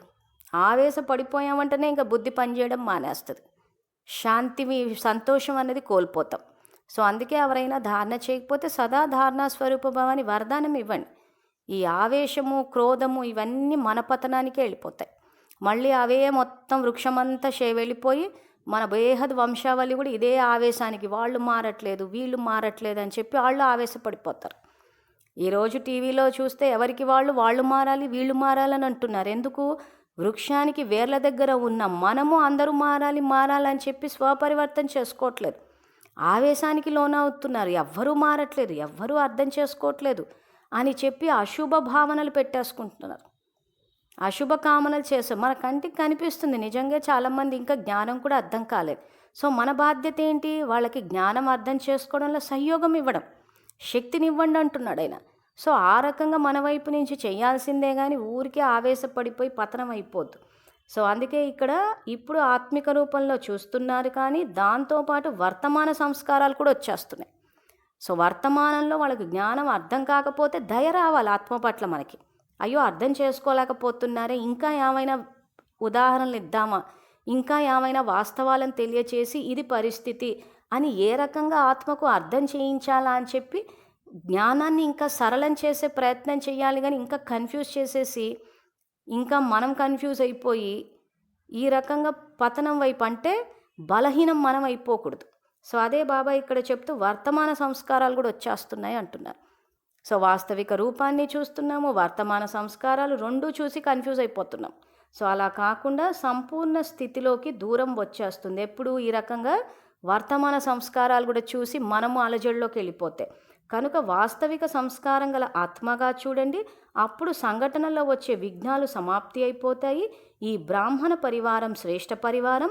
ఈ పరివారానికి చాలా మహిమ ఉంది. ఈ ఈశ్వరీయ పరివారం ప్రతిసారి లభించదు, కల్పంలో ఒక్కసారే లభిస్తుంది. ఇంత పెద్ద పరివారం కల్పం అంతటిలో మరెప్పుడూ లభించదు. పరివారం యొక్క విశేషత తెలుసుకోవటం మరియు పరివారంలో నడవటం ఇది ఒక గొప్ప సబ్జెక్టు. ఇంతకు ముందు కూడా చెప్పాను. ఈ జ్ఞానానికి పునాది నిశ్చయం, మరియు నిశ్చయంలో 4 విషయాలు ఉన్నాయి. బాబ్దాదా కలిసే ఉన్నారు. దాంతోపాటు జ్ఞానంపై, డ్రామాపై, పరివారంపై అన్నిటిలో నిశ్చయం ఉండాలి. నిశ్చయ బుద్ధి ఉంటే సహజ పురుషార్థిగా అవుతారు. బాబ్దాదాపై ఎలాగైతే నిశ్చయం ఉందో పరివారంపై కూడా నిశ్చయం ఉండటం అవసరం. సో ఇక్కడ పరివారంలో యొక్క విశేషత తెలుసుకోవటం మరియు పరివారంలో నడవటం ఇది ఒక గొప్ప సబ్జెక్టు. ఇంతకు ముందు కూడా చెప్పాను 4 విషయాలు అంటున్నా. సో ఎక్కడ చెప్పారు బాబా అంటే 15th April 1992 మురళిలో చెప్పారు. 1992 ఏప్రిల్ నెల 15వ తారీఖు మురళిలో 4 విషయాలు చెప్పారు. స్వయం పైన, బాబా పైన, పరివారం పైన, వినాశనము డ్రామా పైన నిశ్చయం ఉండాలని. సో ఆ మురళి ఇంకా రికార్డ్ కాలేదు, రాబోయే రోజుల్లో రికార్డ్ చేస్తాము. సో ఆసక్తి ఉన్న విద్యార్థులు ఆ మురళి తీసుకొని చదువుకోవచ్చు. సో ఇక్కడ పరివారం విషయానికి వచ్చేసరికి పరివారం విషయం విశేషత తెలుసుకోవటం మరియు పరివారంలో నడవటం ఇది ఒక గొప్ప సబ్జెక్ట్ అంటున్నారు. సో ఏంటి పరివారం యొక్క విశేషత అంటే పరివారంలోనే జ్ఞానులు ఉన్నారు, జ్ఞానం లేని వాళ్ళు ఉన్నారు, దేవీ దేవతలు ఉన్నారు, అవని వాళ్ళు ఉన్నారు, అన్ని రకాలు ఉన్నారు. సో ఎటువైపు నుంచి చూసుకున్నా కానీ అందరూ స్నేహంగా సహయోగులే అంటున్నాడు. సో ప్రత్యక్షంగా సహయోగం ఇచ్చినా మన పరివారమే, పరోక్షంగా విఘ్నాలు వేసినా మన పరివారం. ఎటువైపు నుంచి చూసుకున్నా మీ పరివారం ఉన్నది మీ ఉన్నతి కోసమే అంటాడు. సో ఆ రకంగా ఇప్పుడు ఈరోజు మేము ఇంత జ్ఞానం తెలుసుకుని ఇవన్నీ చెప్పగలుగుతున్నామంటే పరివారం ఇచ్చిన సహయోగమే. సో పరివారము డ్రామాని పాత్రను మార్చలేము అని అన్నప్పుడు వివేకాన్ని వాడాల్సి వచ్చింది. అది మార్చకపోతే బాబా ఎందుకు వచ్చానని అంటే ఇంకా అప్పుడు పుస్తకాలు తీసి చదవాల్సి వచ్చింది. బాబా నుంచి సహయోగం తీసుకుని బాబా అర్థం చేసుకుంటూ పోయాం.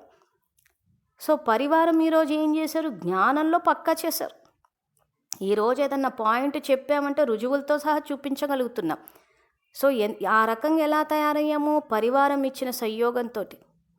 సో కరెక్ట్గా ఆలోచిస్తే మాత్రము బాబా చెప్పేదాన్ని బట్టి చూస్తే ఈరోజు మనం ఎగిరే కళలోకి వచ్చి గమ్యాన్ని చేరాలి అంటే పరివారం యొక్క సహయోగం చాలా అవసరం. సో ఆ రకంగా పరివారం ఎన్నో రకంగా పరీక్షలు పెట్టారు. సో ఆ పరీక్షల వల్ల ఏమైంది? ఆ పరీక్షలు పాస్ అవ్వాలి అంటే కూడా చదువుకోవాలి నేను. సో అందుకోసమన్న పుస్తకాలు తీసి చదువుతూ ఉంటాం. సమస్యలు వస్తుంటే పరిష్కారం వెతకాలంటే అది పుస్తకాల చదువులోనే ఉంది పరిష్కారం.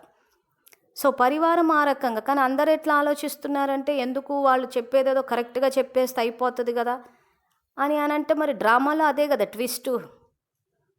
ఇంకా అన్నీ సరిగ్గా ఉంటే చేసేదే ఉంది అక్కడ. సో ఇక్కడ బాబా ఇచ్చే ఈ పదవులు ఏవైతే ఉన్నాయో పదమాపదం భాగ్యశాలులు, కోటాను కోట్లకు అధిపతులు, అంత పెద్ద పదవులు ఆ ప్రాప్తులు ఇవ్వాలి అని అంటే ఎంతో కొంతన్న శ్రమ ఉంటుంది కదా. ఊరికి ఆ రకంగా కేక్ వాక్ లాగా పెట్టేస్తే ఇంకా అందరూ విశ్వమహారాజులు అయిపోయి కూర్చుంటారు. సో అసలు అర్హత లేని వాళ్ళందరినీ తీసుకెళ్ళి పదవుల సింహాసనాల మీద కూర్చుంటే ఇప్పుడు ప్రజాస్వామ్యంలాగా అయిపోతుంది. అవి ఇంకా శాంతి ఉండదు అక్కడ. సో ఎంతో కొంత అదేమంటారు సానపట్టడం అంటారు చూసారా, ఆ రకంగా పాలిష్ చేసి ఆ వజ్రంలాగా తయారవ్వాలంటే ఎంతో కొంత ఈ సమస్యలన్నీ కూడా బాబా ఆటలు, సైడ్ సీన్స్ అంటారు. మనం ఏంటంటే ఆ మునిగిపోవడం వల్ల మనకి దుఃఖం అనిపిస్తుంది. కానీ నిజంగా పరివారం ఈ రకంగా విఘ్నాలు వేస్తుంటే మనము సబ్జెక్టు తీసుకుని చదువుకుని పాస్ అవుతుంటే ఎంతో సంతోషం వస్తుంది. అరే ఈరోజు నాకు మార్కులు జమయ్యాయి కదా అని చెప్పి. సో కరెక్ట్గా సబ్జెక్ట్ని పరివారము ఉన్నది మన ఉన్నతి కోసమే, మనల్ని సత్యుగానికి తీసుకెళ్ళడం కోసమే. దైవీ పరివారము అని ఇంతే ఆలోచించండి, ఇంతకు మించి ఆలోచించొద్దు అంటుంది. సో ఒకటే గుర్తుపెట్టుకోండి, విఘ్నం వస్తుందంటే మన ఉన్నతి కోసం. మనకి మార్కులు జమ చేయడం కోసం. ఎందుకంటే ఈ మార్కులు, ఈ పరీక్షలు, పరివారం పెట్టే పరీక్షలన్నీ పాస్ అవుతూ పోతూ ఉన్నామంటే మార్కులు జమ అయితే ఆ ఫైనల్ ఎగ్జామ్ వచ్చిన తర్వాత ఈ మార్కులన్నీ టోటల్ కొడితే నంబర్ వైజ్. సో ఈరోజు అసలు మనము ప్రతిదానికి ఇప్పుడు విఘ్నం రాగానే ఆగిపోతున్నాము అని అంటే ఫెయిల్ అయిపోయాం. సో ఫెయిల్ అయిపోయిన బ్యాచ్ అంతా త్రేతాయుగానికి వస్తుంది. మరి సత్యుగానికి వెళ్ళాలంటే, పాస్ అవ్వాలి అంటే మరి పరివారం పరీక్షలు పెట్టాలి కదా మనకి. సో అందుకే 108 మాలలోకి రావాలన్నా పరివారము యొక్క సంయోగము, అందరూ కలిసి స్నేహము, కలిసి వస్తే స్నేహంగా ఉంటాము, కలిసి రాకపోయినా స్నేహంగానే ఉంటాం. ఆ సహయోగం ద్వారా పరీక్షలు పాస్ అయి వెళ్తుంది. సో ఎటువైపు నుంచి చూసుకున్నా కానీ పరివారం అన్నది, ఇటువంటి పరివారం ఎక్కడా ఉండదు. ఇది ఒక గొప్ప సబ్జెక్ట్ అంటున్నారు. సో మురళీలు చదివి చూడండి, మీకే అర్థమవుతుంది. విఘ్నాలు వచ్చినప్పుడు పాస్ అయి చూడండి, మీకు సబ్జెక్ట్ అర్థమైపోతుంది పరివారం అన్నది దేనికి ఉందా అని చెప్పేసి. లేకపోతే ఆ నెగిటివ్ విషయాలు చూసి ఇదేం పరివారం అనుకుంటున్నారు. సో అందుకే బాబా కమల పుష్ప జ్ఞానం ఇస్తున్నారు కదా ఇక్కడ మనకి. ఈ నెగిటివిటీ ఉంటుంది, ఇటువంటి చోటనే కమల పుష్పాలు అవ్వాలంటున్నారు. అందులోనే మజా ఉంది. లేకపోతే అంత పూల తోటలాగానే ఉంటే ఇంకా సత్యుగం వచ్చేసినట్టే కదా. అడవిలోనే ఇక్కడ మీరు పువ్వులు పూయించాలా అంటున్నారు. ముళ్ళ అడవిలో ఉన్నా కానీ శాంతి యొక్క సుగంధాన్ని, పుష్పాలైపోయి మీరు సుగంధాన్ని వ్యాపించాలంటున్నారు. కరెక్ట్ చెయ్యాలే కానీ మజా వస్తుంది. కానీ జ్ఞానం అవసరం దానికి, ఆ రకంగా చెయ్యాలంటే. సో జ్ఞానము, శక్తి అన్నది ఉంటే మాత్రం మజా వస్తుంది. అది లేకపోతేనే పడిపోయి మనకి ఇవన్నీ ఎందుకు వచ్చిన సమస్యలు అనిపిస్తుంది. కాబట్టి ఒక్కసారి చదువుకుని జ్ఞానం తీసుకోండి. మీకు ఈ సంగమ యుగం అన్నది ఆ ఉత్సవాల యుగము, మజా చేసుకునే యుగము, ఉయ్యాల ఊగే యుగము అని చెప్పి బాబా ఏదైతే చెప్తారో అవన్నీ మీకు అనుభవంలోకి వస్తాయి. సో దేనినైనా ప్యాక్ చేస్తున్నప్పుడు మీరు ఏమి చేస్తారు? నలువైపులా టైట్ చేస్తారు కదా. ఒకవైపు టైట్ చేయకపోతే కదులుతూ ఉంటుంది. అదేవిధంగా బాబా జ్ఞానంలో కూడా విశేషంగా డ్రామా మరియు పరివారం 4 విషయాలు గట్టిగా లేకపోతే విఘ్నాలు వస్తాయి. విఘ్నాలు దాటడానికి ధ్యాస పెట్టవలసి వస్తుంది. అందువల్ల పరివారాన్ని గుర్తించటం, పరివారంతో ప్రేమగా ఉండటం, ఒకరినొకరు అర్థం చేసుకోవటం చాలా అవసరం. ఇందాక ఏదైతే ఎక్స్ప్లెనేషన్ ఇచ్చానో, విఘ్నాలు దాటడానికి ధ్యాస పెట్టవలసి ఉంటుంది. సో ఎక్కడి నుంచి వస్తాయి? పరివారం నుంచే వస్తాయి. భక్తుల నుంచి పెద్దగా రారు. ఏమైనా మనం కర్మ చేసుకుని ఈరోజు అందరినీ సెంటర్లకి, మౌంటబుకి రావడానికి ఆపేస్తే ఆ కర్మ ఏమైనా తిప్పి కొడితే భక్తులు కూడా వాళ్ళ గుళ్ళలోకి రావద్దంటారు. సో ఆ కర్మ దీన్ని పక్కన పెట్టేస్తే ఇప్పుడు మన ఉన్నతికి వెళ్ళడానికి, విఘ్నాలు దాటడానికి ధ్యాస పెట్టవలసి వస్తుంది. అందువలన పరివారాన్ని గుర్తించాలి. సో పరివారంలో అంతెవరు? సంయోగి ఆత్మలు. కాబట్టి ఏ ఆత్మన్న విఘ్నం వేస్తే ఆత్మ పట్ల ప్రేమ రావాలి. అరే నా ఉన్నతి కోసం విఘ్నం వేస్తోంది, నాకు మార్కులు జమ అవ్వాలని, నేను పాస్ అవ్వాలని చెప్పి ఆత్మ నాకు పరీక్ష పెట్టింది అని ఆ ప్రేమ రావాలి. సో ఆ రకంగా అర్థం చేసుకోవడం అన్నది చాలా అవసరం అంటాడు. సో ట్రై చేసి చూడండి, ఎంతో మజా అనిపిస్తుంది. ఆ పరీక్షలు పాస్ అవుతుంటే ఇంకెంతో ఆనందం అనిపిస్తుంది. సో ఆ పరీక్షలు పాస్ అవుతుంటే ఇంకా పర్వాలేదు, రానివ్వండి విఘ్నాలు అనిపిస్తుంది. సో విఘ్నం రావడము, వెంటనే పాస్ అయిపోవడం. సో సేవలు చెయ్యొద్దు అంటే వెంటనే సదా విశ్వ కళ్యాణకారి భవ అని చెప్పి వరదానం ఇచ్చేస్తాము. వాస్తవ రూపంగా అందరూ ఈశ్వరీయ సేవాదారులే. రుద్రజ్ఞాన యజ్ఞంలో సంయోగి ఆత్మలన్న వాస్తవ రూపాన్నే చూస్తాము. ఆ తర్వాత శక్తినిచ్చి ముందుకెళ్ళిపోతూ ఉంటాం. సో ఎన్ని మార్కులు జమ అవుతాయంటే ఇంకా మన పేపర్ చూసుకుంటే మనకే ఆనందం వేస్తుంది.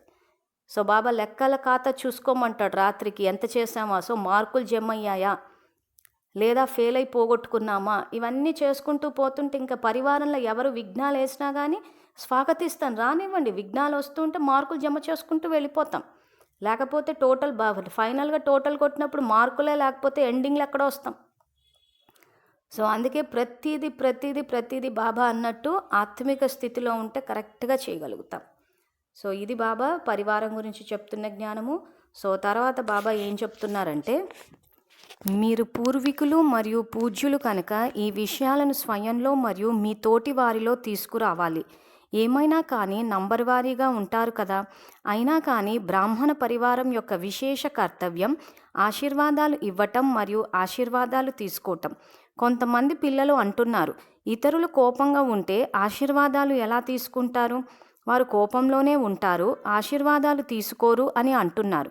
బాబ్దాదా చెప్తున్నారు, సంస్కారానికి వశమై వారు శాపం ఇస్తున్నారు. మీరు ఆశీర్వాదాలు ఇవ్వాలనుకుంటున్నారు కానీ వారు శాపం ఇస్తున్నారు. శాపం ఇచ్చారు కానీ తీసుకునేవారు ఎవరు? తీసుకునేవారు మీరా లేక వారా? వారు ఇచ్చేవారు మరియు మీరు తీసుకునేవారు. వారు ఇచ్చిన శాపాన్ని మీరు ఎందుకు తీసుకున్నారు? ఆత్మ యొక్క వాస్తవిక సంస్కారంతో చూస్తే మీకు దయ వస్తుంది. మీరు కూడా రక్షణగా ఉండండి. శాపాన్ని తీసుకోకండి.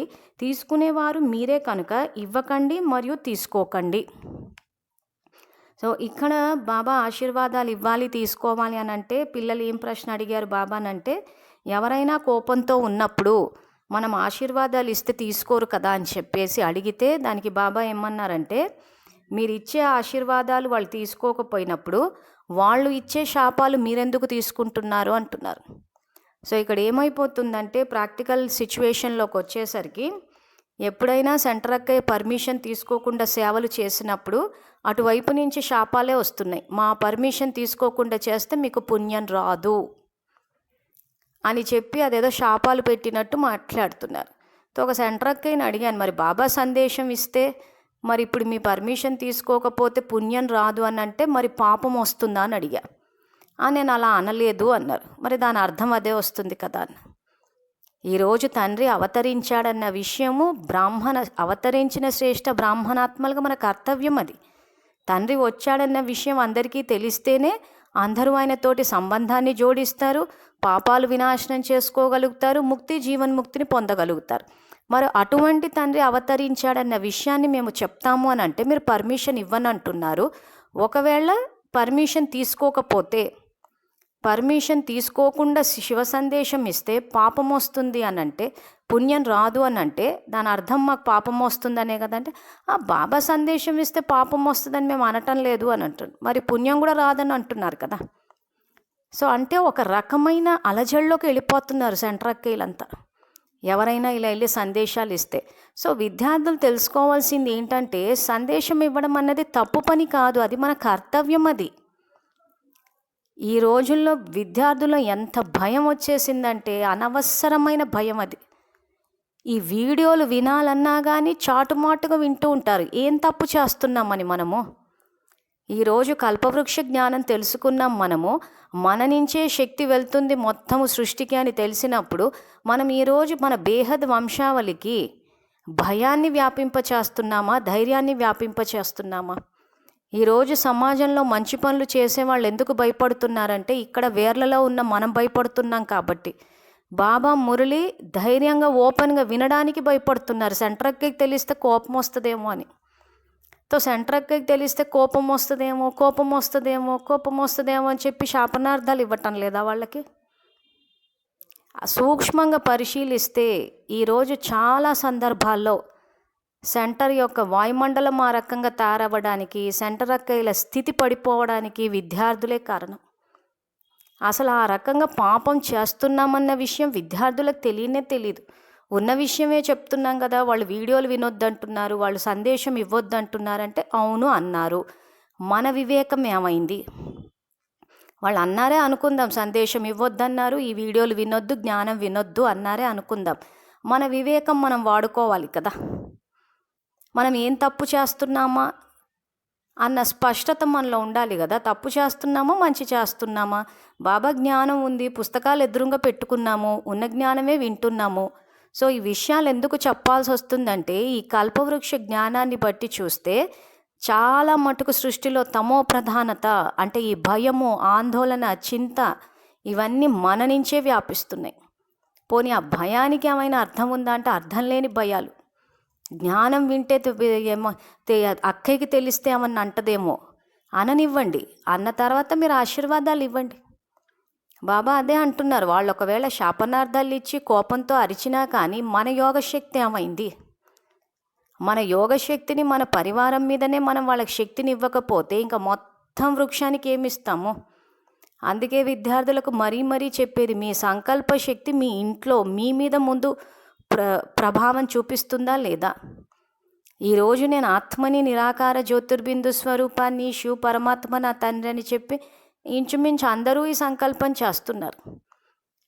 ఆ సంకల్పం చేసిన తర్వాత కూడా మీరు భయపడుతున్నారు అని అంటే ఇంకా మీరు నిరాకార బిందు స్థితికి ఎక్కడొచ్చినట్టు?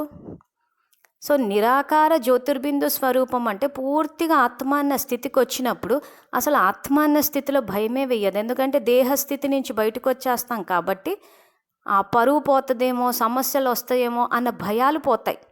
కానీ చేసే సంకల్పాలు చేస్తూనే ఉన్నారు. మళ్ళీ వీడియోలు వినడానికి, సందేశం ఇవ్వడానికి భయపడుతున్నాము అని అంటే ఒక్కసారి ఆలోచించండి, మీ పురుషార్థం కరెక్ట్గా చేస్తున్నారా లేదా అని. సంకల్పాల వరకు చేస్తున్నారు, ప్రాక్టికల్ లైఫ్లోకి వచ్చేసరికి అసలు సంకల్పాలకి మన ప్రాక్టికల్ లైఫ్లకి చాలా తేడా ఉంది. అంటే ఉన్నతి లేదు అక్కడ. అసలు భయపడ్డాము అని అంటేనే అక్కడ మనము నిరాకార బిందు రూప స్థితిలో లేమని అర్థం, ఇంకా దేహస్థితిలోనే ఉన్నామని అర్థం. ఇవన్నీ చెకింగ్ పాయింట్స్. మనం పురుషార్థం కరెక్ట్గా చేస్తున్నామా, ముందుకెళ్తున్నామా, వెనక్కి వెళ్తున్నామా, లేదా పడిపోయి ఉన్నామా అని. అసలు ఈరోజు కల్పవృక్షము ఈ దుర్దశలో ఉండడానికి కారణమే బాబా చెప్పేది భయం. ఎక్కడి నుంచి భయం వ్యాపిస్తుందంటే మన నుంచే. ఎందుకు భయపడుతున్నామంటే అజ్ఞానం వల్ల. అజ్ఞానం అన్న అంధకారంలో, ఎప్పుడు అంధకారంలో ఉన్నవాళ్లే ఆ చీకట్లో ఏం జరుగుతుందా అని చెప్పేసి భయపడతారు. కానీ జ్ఞానం అన్న ప్రకాశంలో ఉన్నప్పుడు ఆ వెలుతురులో ప్రతీది స్పష్టంగా కనిపిస్తుంది కాబట్టి భయానికి అవకాశమే లేదు.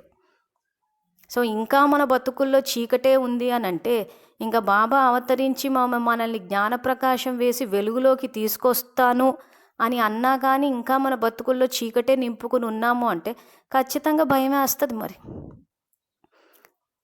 ఇప్పుడు మనం చేయాల్సింది ఏంటి అని అంటే, ఎవరు శాపనార్థాలు ఇచ్చినా మనం ఆశీర్వాదాలు ఇవ్వాలి. ముఖ్యంగా మనం శాపనార్థాలు ఇవ్వద్దు. ఎవరిని చూసినా ఈ అక్క ఇంతే, ఇలాగే చేస్తారు, వీళ్ళెప్పుడూ ఇంతే, ఇవన్నీ ఇంతే ఇంతే ఇంతే, ఇవన్నీ ఏంటి అసలు సంకల్పాల్లో ఎంత దృఢంగా చేస్తున్నామంటే అవన్నీ శాపనార్థాల కిందే పనిచేస్తాయి. వీళ్ళకి ఎంత చెప్పినా అర్థం కాదు, ఇది శాపనార్థమే. వీళ్ళు మారరు, ఇది శాపనార్థమే. ఇలా ఒక్కొక్కటి చెక్ చేసుకుంటూ పోండి. మనం ఇంతకు ఆశీర్వాదాలు ఇస్తున్నామా, శాపనార్థాలు ఇస్తున్నామా తెలిసిపోతుంది. ఆశీర్వాదాలు అభ్యాసం చేసి ఇస్తున్నారు, శాపనార్థాలు సహజంగా ఇచ్చేస్తున్నారు. ఈరోజు సెంటర్ల యొక్క వాయుమండలం ఆ రకంగా తయారవ్వడానికి, మన తండ్రి పిల్లలైన సెంటర్ అక్కేల స్థితి పడిపోవడానికి మేజర్గా ప్రత్యక్షంగా పరోక్షంగా విద్యార్థులే అక్కడ కాంట్రిబ్యూట్ చేసేసారు. చాలామందికి ఆ విషయం తెలియదు కూడా. తప్పులు చేస్తున్న వాళ్ళకు సహయోగం ఇస్తూ పోయారు. మళ్ళీ మీద నుంచి పెద్దవాళ్ళు అని చెప్పి భయపడుతూ పోయారు. అంటే దేహం అన్న స్థితిలోనే ఉన్నాం. అందుకే బాబా మరీ ఈ విషయం గురించి చెప్తూ, ఈ సందర్భంగా సెంటర్ల గురించి బాబా ఇక్కడ 13th April 2011 ఇది ఎందుకు చెప్తున్నామంటే, వినే విద్యార్థులు మీ పురుషార్థాన్ని సరిదిద్దుకోవాలి. సెంటర్ అక్కయ్యలు కూడా మన తండ్రి పిల్లలే. ఆ రకంగా మీరు వీళ్ళు ఇంతే, మారరు, చెయ్యరు అని చెప్పి శాపనార్థాలు ఇచ్చి పడేయొద్దు. వాళ్ళని ఆ రకంగా వాళ్ళని పడేయడానికి మనం ఆధారం అయితే మనము వాళ్ళతో పాటే పడిపోతాం. అసలు జ్ఞానం ఏంటా అని చెప్పి ఫస్ట్ మీరు తెలుసుకుని మీరు ధైర్యంగా ఉండండి. ఎప్పుడైతే మీరు ధైర్యంగా ఉంటారో మాయ దూరం నుంచే వెళ్ళిపోతుంది అంటారు. ఇప్పుడు ఒక శ్రీమతాన్ని ఇక్కడ స్క్రీన్ మీద వేసి చూపిస్తున్నాము, అందరూ ఒకసారి చూడండి. ఇది 13th April 2011 2011 ఏప్రిల్ నెల 13వ తారీఖు. ఈ మురళిలో బాబా ఒక చోట ఏం చెప్పారంటే, ఎలాగైతే బాబ్దాదా లేదా నిమిత్తమైన ఉన్నత ఆత్మల యొక్క వాయుమండలం తరంగాలు ప్రభావం వేస్తాయి కదా, బాబ్దాదా వచ్చినప్పుడు వాయుమండలం మారిపోతుంది కదా, అలాగే ప్రతి బిడ్డ వాయుమండలాన్ని తయారు చేయాలి. ఎందుకంటే ఇప్పుడు మీ సేవా కేంద్రాల యొక్క వాయుమండలం మారినప్పుడే విశ్వం యొక్క వాయుమండలం మారుతుంది. మీ సేవా స్థానాలే నిమిత్తం అంటున్నాడు. ఈరోజు ప్రపంచంలో ఈ భయము, ఆందోళన, చింత, లోభం, ఈ తమో ప్రధానత అంతా వ్యాపిస్తుంది అంటే వేర్ల దగ్గర ఉన్న మన నుంచే. అందుకే బాబా ప్రత్యేకించి మురళీలు అదే చెప్తున్నారు. ఇప్పుడు మీ సేవా కేంద్రాల యొక్క వాయుమండలం మారినప్పుడే విశ్వం యొక్క వాయుమండలం మారుతుంది. విద్యార్థులకు అర్థమైందని అనుకుంటున్నాను. కాబట్టి ఇప్పుడు ఈ సమర్థ సంకల్పాల ఖజానా అన్న ఈ గ్రూపులో సేవా స్థానాలు, శక్తి ఏ రకంగా మనం ఫరిష్తా రూపంలో వెళ్ళి చెయ్యాలా అని చెప్పేసి గ్రూప్లో వేస్తున్నాము. ఆ సంకల్పాల ద్వారా సేవా స్థానాల యొక్క వాయుమండలాన్ని మార్చాలి. ఆ తర్వాత సెంటర్ అక్కయ్యల యొక్క స్థితిని పెంచాలి. ఆ తర్వాత ముఖ్యంగా జ్ఞానం యొక్క ప్రకాశము విశ్వమంతా వ్యాపించడానికి ముఖ్యంగా ఈ అవ్యక్త మురళీలు అన్నవి మౌంట్ అబూ నుంచి అన్ని చోట్ల శ్రీమతం మార్చేటట్టు శుభకామన చెయ్యాలి అందరూ. దానికి సంబంధించిన శ్రీమతము, సంకల్పాలు కూడా ఈ సమర్థ సంకల్పాల ఖజానా గ్రూప్లో వేశాము. ఇప్పుడు చదువు యొక్క ప్రాముఖ్యత తెలుసుకుని సమయాన్ని చదువు మీద కేటాయించాలి. ముఖ్యంగా అవ్యక్త మురళిలోనే సమర్థ సంకల్పాల ఖజానా ఉంది, శక్తులు ఎలా వాడాలో ఇవన్నీ ఉన్నాయి. సో అందరికీ చెప్పండి, బాబా శ్రీమతం మార్చారు, రోజు అవ్యక్త మురళి చదువుకోవాలి. కావాలంటే రెఫరెన్స్ కూడా ఇవ్వండి, గ్రూప్లో పోస్ట్ చేశాం. సో ఈ మార్పు అన్నది మౌంట్ అబూ నుంచే రావాలి కాబట్టి అర్థమైన విద్యార్థులందరూ శుభకామన చేయండి. బాబా సంయోగం మనకుంది కాబట్టి ఖచ్చితంగా మన శుభకామన ఫలించి అందరూ రోజు అవ్యక్త మురళి చదువుకుని ఖజానాలకు అధికారులు అవ్వాలి.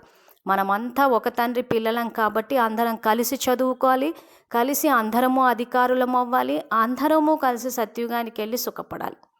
సో అందరినీ కలిసి ముందుకు తీసుకెళ్లాలన్న శుభభావన మనకు ఉండాలి. మనమే వీడియోలు వినేటప్పుడు చాటుమాటుగా వింటూ ఉంటే ఇంకా ఎప్పుడు జ్ఞాన ప్రకాశం అన్నది వ్యాపిస్తుంది. కాబట్టి చేస్తుంది తప్పు కాదు అన్న స్పష్టత మనలో ఉండాలి. ముందు మనం ధైర్యంగా ఉండాలి. సో ధైర్యంగా వీడియోలు వినండి, అవును వింటున్నామని చెప్పండి, వినని వాళ్ళకి వినమని కూడా చెప్పండి. మనము భయపడుతున్నంత కాలము ఈ విశ్వం యొక్క వాయుమండలు భయంతో ఆందోళనతో కూడుకున్నది మారదు. ప్లస్ అది విశ్వంలో ఆత్మలకి వెళ్ళి మళ్ళీ మనకే తిరిగి వచ్చి మనకు 100% తిరిగి వచ్చి ఇంకా భయం ఎక్కువ అవుతుంది. సో మనకు కావాల్సింది ముఖ్యంగా ధైర్యం. అసలు ధైర్యంగా వింటే ఏమవుతుందా అని ఒక్కసారి మీకు మీరు ఆలోచించుకోండి. అసలు విన్నామే అనుకుంది, అవును వింటున్నాము చూడండి ఏమవుతుంది, ఏమీ కాదు. చాలా సందర్భాల్లో మాకు వాళ్ళతో ఇదైనప్పుడు చెప్పాము, అవును చేస్తున్నాము, ఏం చేశారు, ఏమీ చేయలేదు. మనం భయపడితేనే లోకం భయపడుతుంది మనని, కానీ మనం ధైర్యంగా ఉంటే ఏం చేయగలరు? కాబట్టి ఒక్కసారి విద్యార్థులు ధైర్యం చేయండి, చేసి బాబా జ్ఞానాన్ని నిర్భయంగా బయటికి తీసుకెళ్ళండి. జ్ఞానం యొక్క ప్రకాశం ఎంత వ్యాపించాలి అనంటే అజ్ఞానం యొక్క అంధకారం అన్నది పూర్తిగా తొలగిపోవాలి. ఇది అసలు మనం చేయాల్సిన సేవ. అందుకే బాబా లైట్ హౌస్ మైట్ హౌస్ అవ్వండి అంటాడు. సో అందుకే ఇప్పుడు ఈ మురళిలోకి వస్తే బాబా ఇక్కడ శాపాన్ని తీసుకోకండి, తీసుకునేవారు మీరే కనుక ఇవ్వకండి మరియు తీసుకోకండి. సో ఏ రకంగా మనం ఇస్తున్నామో కూడా చెప్పాను కాబట్టి విద్యార్థులు జాగ్రత్త పడాలి ఆ విషయంలో. తర్వాత బాబ్దాదా మరల వచ్చేటంత వరకు మీకు హోంవర్క్ ఇస్తున్నారు. ఎక్కడైనా ఎవరైనా ఆత్మరూపంలో చూడండి, వర్తమాన సంస్కార రూపంలో చూడకండి. ఆత్మ అన్నారు కనుక ఆత్మ యొక్క నిజ సంస్కారం ఏదైతే ఉందో ఆ రూపంలో సంబంధంలోకి రండి మరియు అదే దృష్టితో చూడండి. సో ఇక్కడ మళ్ళీ బాబా రిపీట్ చేస్తున్నారు, ఎందుకంటే మనం మర్చిపోతుంటాం కాబట్టి. వర్తమాన సంస్కార రూపంలో చూడకండి, ఆత్మ అన్నారు కనుక ఆత్మ యొక్క నిజ సంస్కారం ఏదైతుందో ఆ రూపంలో సంబంధంలోకి రండి మరియు అదే దృష్టితో చూడండి. సో ఇక్కడ బాబా దృష్టి అన్న పదాన్ని వాడారు. సో ఆ దృష్టితో చూడండి అంటే దాని అర్థం ఏంటి? వాళ్ళ యొక్క వాస్తవిక రూపం అంటే ఎవరిని చూసినా కానీ వీళ్ళు ఆత్మలు, శాంతి స్వరూపాలు అని ఆ రకంగా సంకల్పం చేయమని అర్థము. మళ్ళీ చెప్తున్నాము, కళ్ళలో కళ్ళు పెట్టి చూసుకోవడం కాదు. ఇలా వృత్తి దృష్టి మారితే పురుషార్థంలో తీవ్రతను తగ్గించే విఘ్నాలు ఏవైతే వస్తున్నాయో ఆ విషయాలు అన్నీ సమాప్తి అయిపోతాయి. సో ఎవరిని చూసినా కానీ దేహ దృష్టి నుంచి ఆత్మిక దృష్టి, ఆ దృష్టి మారాలి. సో ఇక్కడ మళ్ళా పదం వాడారు కానీ దృష్టిని మార్చమంటున్నారు, దృష్టి ఇవ్వండి అని అనటం లేదు. అదే ఈ మురళిలో స్టార్టింగ్లో కూడా చెప్పాను, శక్తిని ఇస్తాము, దృష్టిని కాదు. సో కాబట్టి బాబ్దాదా ఇంతకు ముందు కూడా చెప్పారు, బ్రాహ్మణ పరివారంలో మీ ఒక్కొక్కరి కర్తవ్యం ఏమిటంటే ఎవరి యొక్క ఏ విషయాలు చూస్తున్నా కానీ సదా శుభభావన శుభకామన ఇవ్వాలి మరియు శుభభావన శుభకామన తీసుకోవాలి. ఆ సంస్కారంతో చూడండి మరియు నడవండి. మరో విషయం చెప్తున్నాను, ఇంతకు ముందు కూడా చెప్పాను, సంఘటనలో అక్కడక్కడ అప్పుడప్పుడు పరదర్శనం, పరచింతన మరియు పరమతం వైపు ఆకర్షితం అయిపోతున్నారు. ఇప్పుడు ఈ 3 పరలను కట్ చేయండి, ఒక పర ఉంచండి. అది ఏమిటంటే పర ఉపకారం, పరులకు ఉపకారం చెయ్యాలి. సో దీనికి సంబంధించి నిన్నటి మురిలో వివరించాను కాబట్టి ఇక్కడ వివరించట్లేదు. బ్రాహ్మణుల స్వభావం పరోపకారి, పరదర్శనం చేయకండి, ఈ పరలను కట్ చేయండి. ఈ 3 చాలా నష్టపరుస్తాయి. కనుక బ్రాహ్మణాత్మనైన నా స్వభావమే పరోపకారి అనే స్వమానాన్ని సదా స్మృతిలో ఉంచుకోండి. సో ఇలా స్మృతిలో ఉంచుకోండి అన్నప్పుడు అండర్లైన్ చేసుకుని మనన చింతన చేసి గుర్తుపెట్టుకుని ప్రాక్టికల్ లైఫ్లోకి తీసుకురావాలి. తర్వాత సీజన్లో ప్రతి ఒక్కరిలో ఈ పరివర్తన చూడాలని బాబ్దాదా అనుకుంటున్నారు. జరుగుతుందా? చేతులు ఎత్తండి, చేయి ఎత్తండి.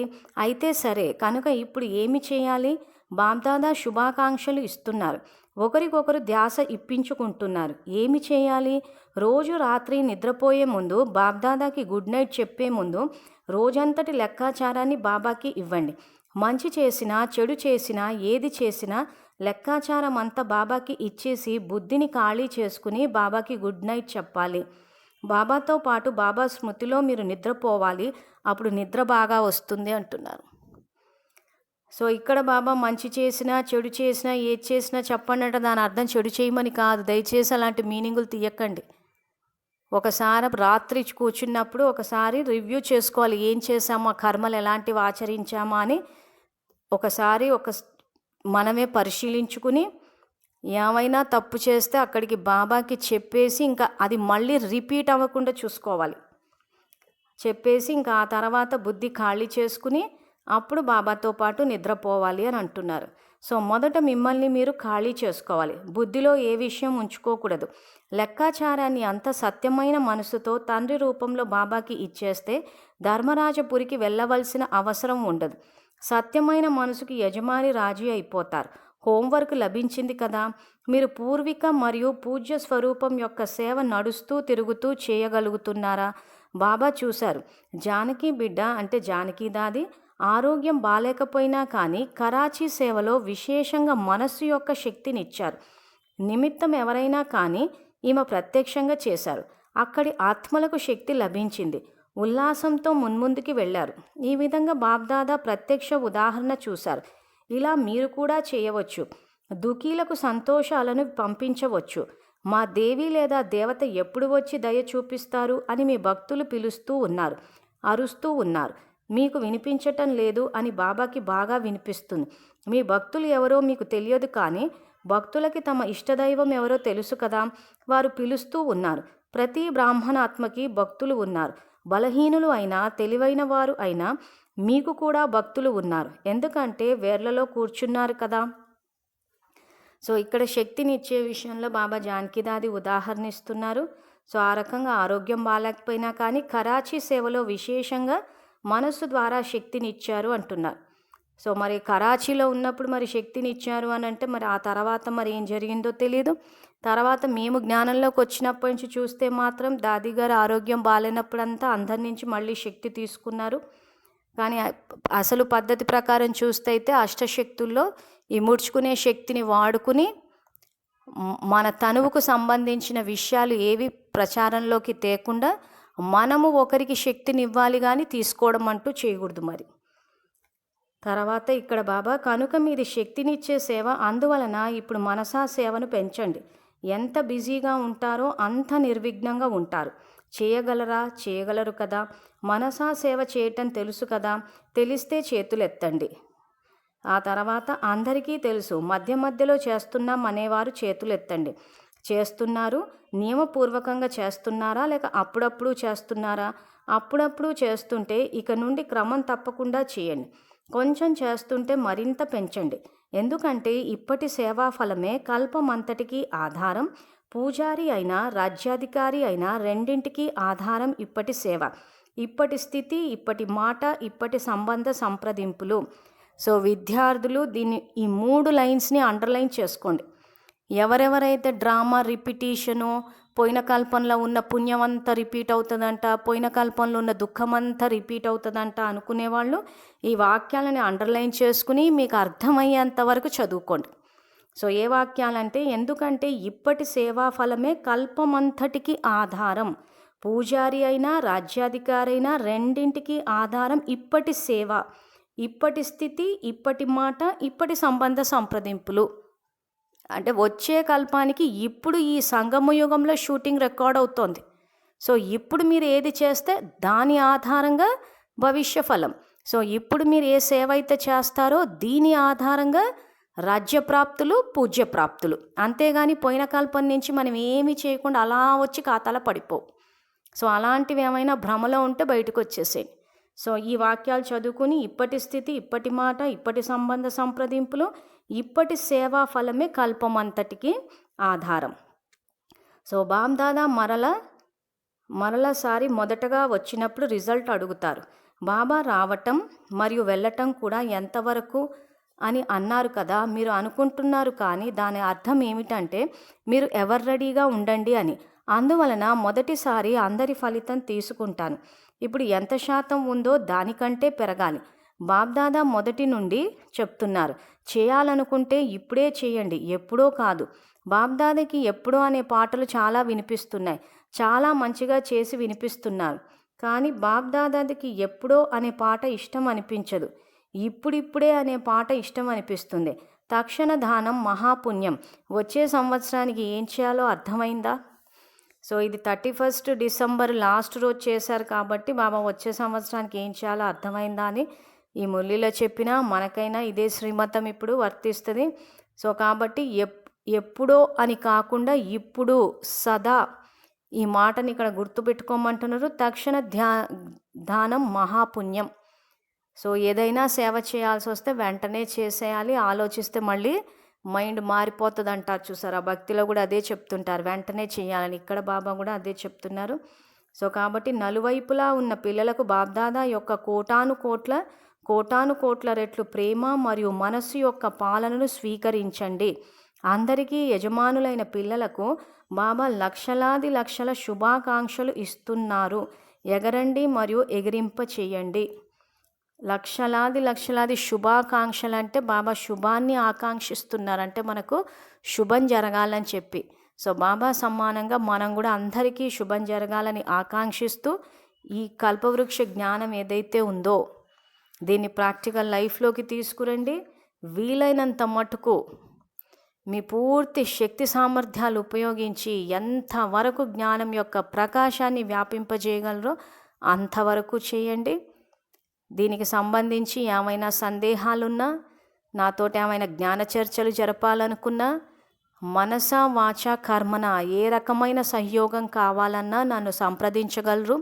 నా పేరు మంజుల, నేను హైదరాబాద్లో ఉంటాను. నా కాంటాక్ట్ నంబర్ 9866187805.